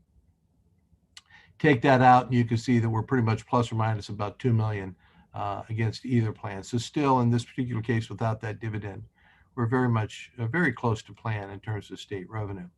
One of the items you may have heard about in the news is that the governor has reduced the reduction, if that's not a redundant statement, but they've reduced our reduction. As you might recall, in fiscal year 20, as a result of the pandemic and its impact on state revenues, they cut our funding late in fiscal year 20. It was about, as you can see here, 9.2 million. That reduction carried forward into FY21, the current fiscal year. And just a couple of weeks ago, the governor announced that there would be a revision to that reduction down to 4.1 million, which means that the adjustment to us is about 5 million to the good in terms of state aid that will come to the district. As you should recall, community schools participated in that reduction back in fiscal year 20. So there was a reduction in payments to them, which meant a reduction in deductions to us. And that was about $2 million. So that 9.1 was really around $7 million net to us back in fiscal year 20. So when this restoration goes through, where we receive about $5 million, the community schools will also see a per pupil restoration. That's $48.68 per pupil. And using the number of community school pupils that was listed in our January number 2 state aid payment of 21,122.11 students, I'm going to estimate that we should see an increase in our deduction of just over $1 million, which means on a net basis, in terms of the impact on our cash balance, we should see a favorable $4 million impact by the end of the fiscal year. First payment in February will reflect our revenue increase. The second payment in February will reflect the increase in the community school deduction. Reminder of our variance heat map that I like to share each month. You can see how what's unfavorable to revenues is favorable to expenditures in terms of being below plan. And you can see that they range from very favorable to very unfavorable in the dollar amount and percentages there. Looking at the heat map for revenues, I can tell you that compared to last month, we have many more on-plan indicators this month than last. And there's been a drop in the number of very unfavorable heat indicators this month versus last month. But it looks very good. Very many of these items are on plan and quite a few green favorable indicators. Moving on to expenditures year to date, personnel ran in January about $4.5 million under plan, which took that personnel number down to 25 million under plan. And you can see the breakdown there between salaries and wages and benefits, making up the 25.2 million. That 25.2 million is about 7% under plan. If that would continue to the end of the year, 7% of our annual estimate would be about a $44.5 million favorable variance. The first 3 months of the fiscal year, our year-to-date variance was running somewhere between 11 and 17% under. And then the last 4 months, we've been in the 6 to 7% range. I think with, us ramping back up operations, students coming back to school, some of the wage payments picking up, I don't believe we'll hit that 7% under, but we will obviously monitor that and see the impact of the return to hybrid here in the month of February. Purchase services under plan this past month, about 1.8 million, which drove that year-to-date under plan variance to 17.2 million. Same contributors as the previous month. Professional technical services, property services, electricity, internet access, and tuition to other districts. Those are the top year-to-date variances, and they each range between 2 to 2.7 million under plan each. Charter schools, that deduction ran about 375,000 under plan for the month.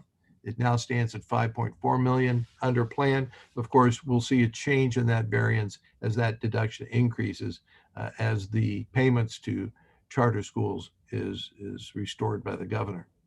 The supplies and materials, another line item that ran under for the month, now 3.8 million under plan.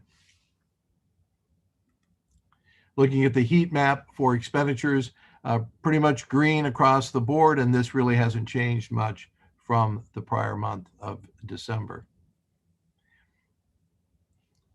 I shared once again with the committee because the end of fiscal year 20 and so far all of fiscal year 21 have been a very odd year for the expenditure flows. I wanted to compare where we are this year to date compared to where we were last year to date.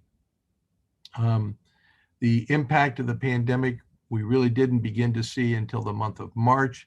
So the first 7 to 8 months of fiscal year 20 were relatively normal, whereas the first 7 to 8 months for fiscal year 21 are running under that the impact of the pandemic. You can see here on the revenue side that it hasn't really had much of an impact. State aid, 12.2 above where we were last year, but remember that includes the 19.2 Bureau of Workers' Comp dividend. And therefore we would actually be running behind last year, which makes sense because of that reduction in our state aid that didn't exist in the first 8 months of last year, but does exist in the first 8 months of this year. All in all, we're about on revenues, about 3.1% above where we were last year.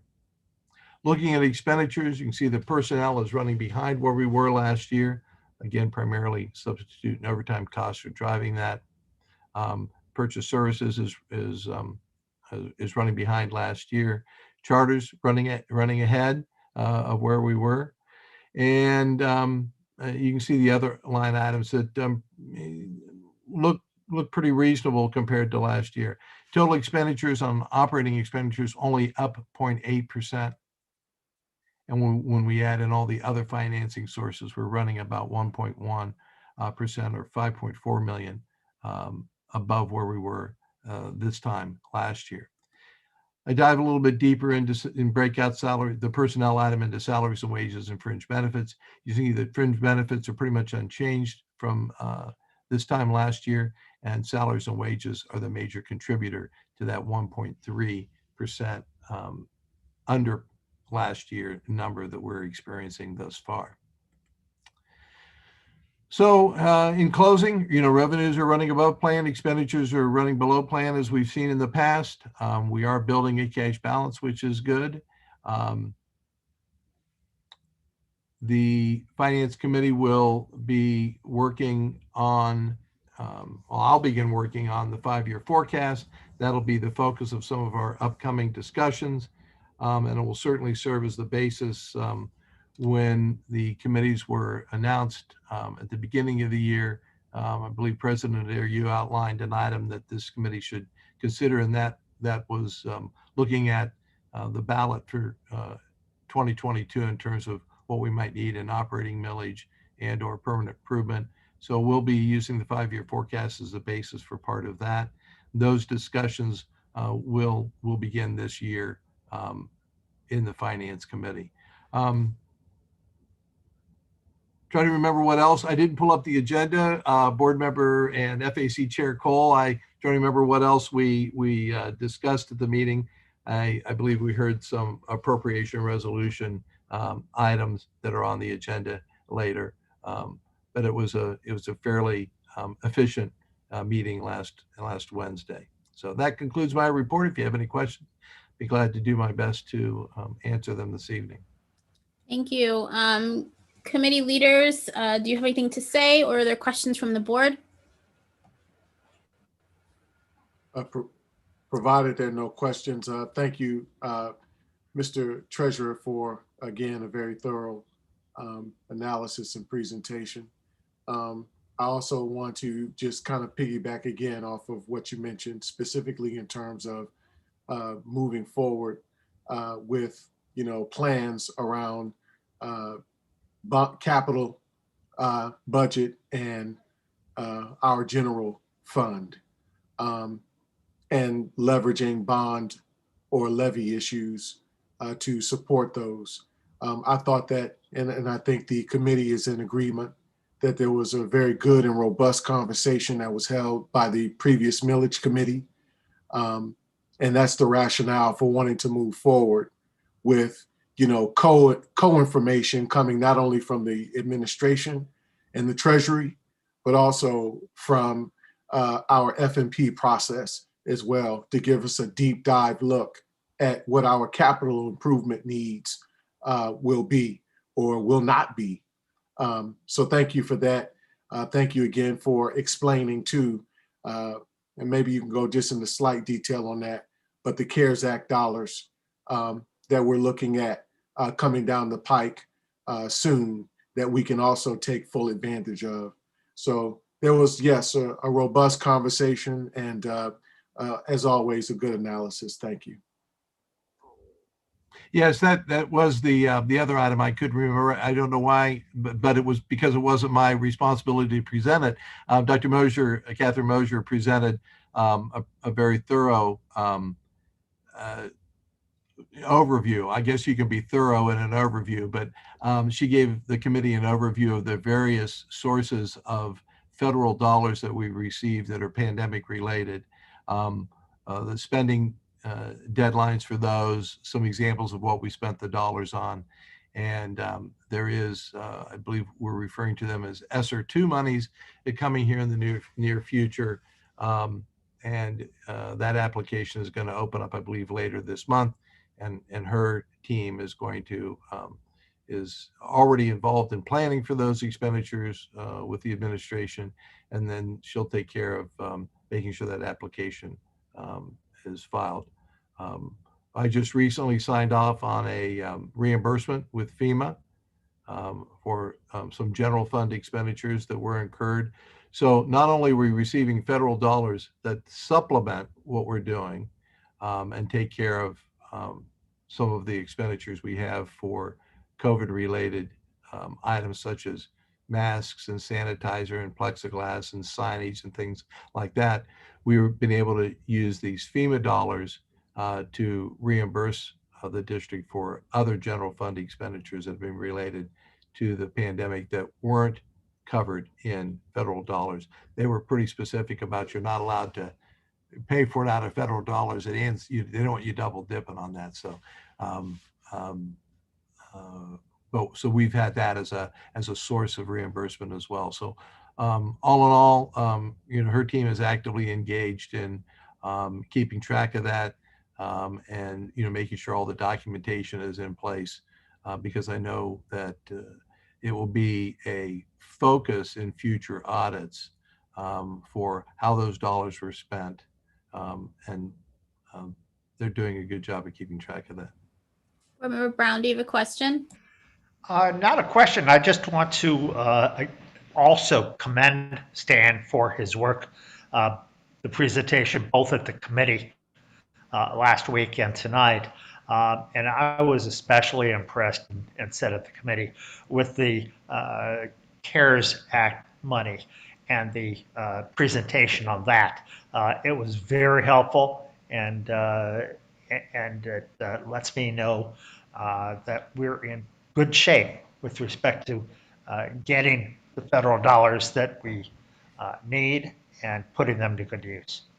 So thank you. Well, and she's not here this evening, so if she's listening in, the kudos should go to her. And this is an interesting time, as some of you, all of you should be aware. So recent, within the last 4 months or so, recent reorganization that Dr. Dixon wanted to have take place, and we had the budget office, Scott Gooding, and some of the staff come over to my side of the shop, if you will. But the grants management piece was separated out, and Catherine Mosier took over that responsibility. And so there's a management piece that has to do with planning the expenditures and implementing the plans that are put in place. So they do the planning and the implementation, and we're on the budget side, making sure that everything is accounted for in the right, pew of the church, so to speak, and that things get reported out. So now we're kind of working across the aisle, if you will, collectively to get that done. So all of these federal dollars came rolling in, all of this grant money came rolling in at a time that we were, getting used to that new working relationship. And I think it's worked well. And some of the evidence of that was the report that the committee received last week. So, Catherine and I have been emailing while I was off screen. We've got some other things going on, so we were emailing yet tonight. So, Thank you. All right. We are going to move on to our consent agenda. This evening, the consent agenda is items 10.1 to 23.8. Any member may request an item to be removed from the consent agenda. Is there any items this evening anyone would like to remove for separate vote? Okay, seeing none. I move approval of the consent agenda. Thank you. Is there a second? Second. Are there any items that you wish to discuss on the consent agenda this evening? Seeing none, please call the roll. Mr. Brown? Yes. Mr. Cole? Yes. Dr. Pierce? Yes, not abstaining from anything. Thank you. Mr. Ragland? Yes. Vice President Reyes? Yes. President Adair? Yes. Ms. Beckerly? Yes. That motion carried. Thank you. We will now move into item 24, which is board announcements. Any announcements this evening? Board Member Brown? Very brief. Oh, he froze. Maybe he'll come back. Anyone else have an announcement? Can you guys? Yes, there's a very unique opportunity, Madam President, in a partnership with a local organization, actually that has national presence.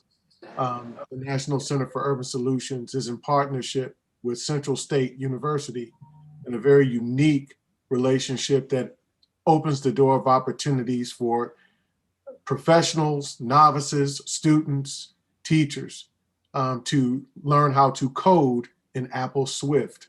Swift is a app coding platform that is very simple to use and something that I believe, I'm hoping that our students will grow to participate in moving down the line. This event takes place on this Thursday, the 18th at 6 p.m. Those who are interested in registering can go to CSUNCUSTEC.eventbrite.com. Again, that is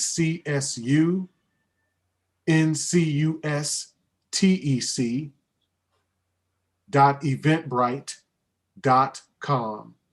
You can go there and actually at 6 o'clock learn exactly how to code on Swift and make your own platform. So those of us who have your Apple devices, be sure to make those things available. And again, for those on the attendance side for school who are not sure about how to make sure your student on synchronous days outside of class, please go to the parent and student portal to make sure that your student is registering through that portal to be online and then accounted for via their attendance in the classroom. If you have questions, you can always call central office and someone from there can be happy if you be as gracious as to share that number. That would be awesome. Thank you. Thank you. Other announcements? Dr. Pierce? So I just want to give a big congratulations. Can you guys hear me good? To all of our students that participated in city championships over the weekend. I had the great opportunity to go see some basketball games, some wrestling matches. I got an opportunity to talk to our families. It was so absolutely awesome. Whether you won or not, everybody is a winner. You worked so hard to get a season and make a season happen. I am extremely proud of all of you. Continue to keep up the great work in the classrooms and on the court. And then I also like to thank NBC4 for their highlight for Black History Month. Although I still think of myself as a pretty young person with a lot to do, know that it's an honor to represent our district, to represent the greatness that is produced every day in our community, and that every day I wake up excited and looking for new ways to advance the greatness that our district is doing. Thank you guys so much. Thank you. Other announcements? Really quick for the FMP process, Dr. Dixon talked about, we want to make sure students are involved and really part of, creating, not just curriculum, but what do buildings feel like and look like for the future. And so every region is going to have students who will become student leaders in those regions and work with the co-chairs and be part of that process. And you're going to earn internship hours and really, dig in. So if you are someone who is interested in, maybe even thinking about planning or engineering or, city development, I mean, this could be something, a career path for you. How does a big organization work through problems like this? So, come join us. It's for high school students who will be currently 9th through 11th grade. So seniors, we want you to be involved. You can come to the community meetings, but because it spans 2 years, you're going to make commitment for like 11th and 12th grade. So that's why 12th graders are not able to apply, but we want you to be involved when we have those community conversations because your voice is powerful as well. So go to the website, apply to become a student lead in the regions and rep your regions, making sure that you are getting everything that you deserve in a building for the future so that we all can make that portrait of a graduate a reality. So go to the website and apply today. Okay. I think that's all. I don't see anyone else waving at me. All right, so we are going to go into executive session. Vice President Reyes, you have a motion? Yes, ma'am. I move that the Board of Education recess into executive session per section 121.22 G1 of the Ohio Revised Code to consider the appointment, employment, or compensation of a public employees. Is there a second? Is there a second? Second. I second. Thank you. Please call the roll. Mr. Cole. Yes. Dr. Pierce. Yes. Mr. Ragland. Yes. Vice President Reyes. Yes. President Adair. Yes. Ms. Beckerly. Yes. Mr. Brown. Yes. That motion carried. Thank you. So we will go into executive session. Most of you we will not be seeing anymore. So have a great rest of your evening. And for the listening public, as always, we will come back to this session to officially close the meeting out. So thank you all so much. And we will go ahead and move into executive session. And I'm sure that Board Member Brown will need a short break.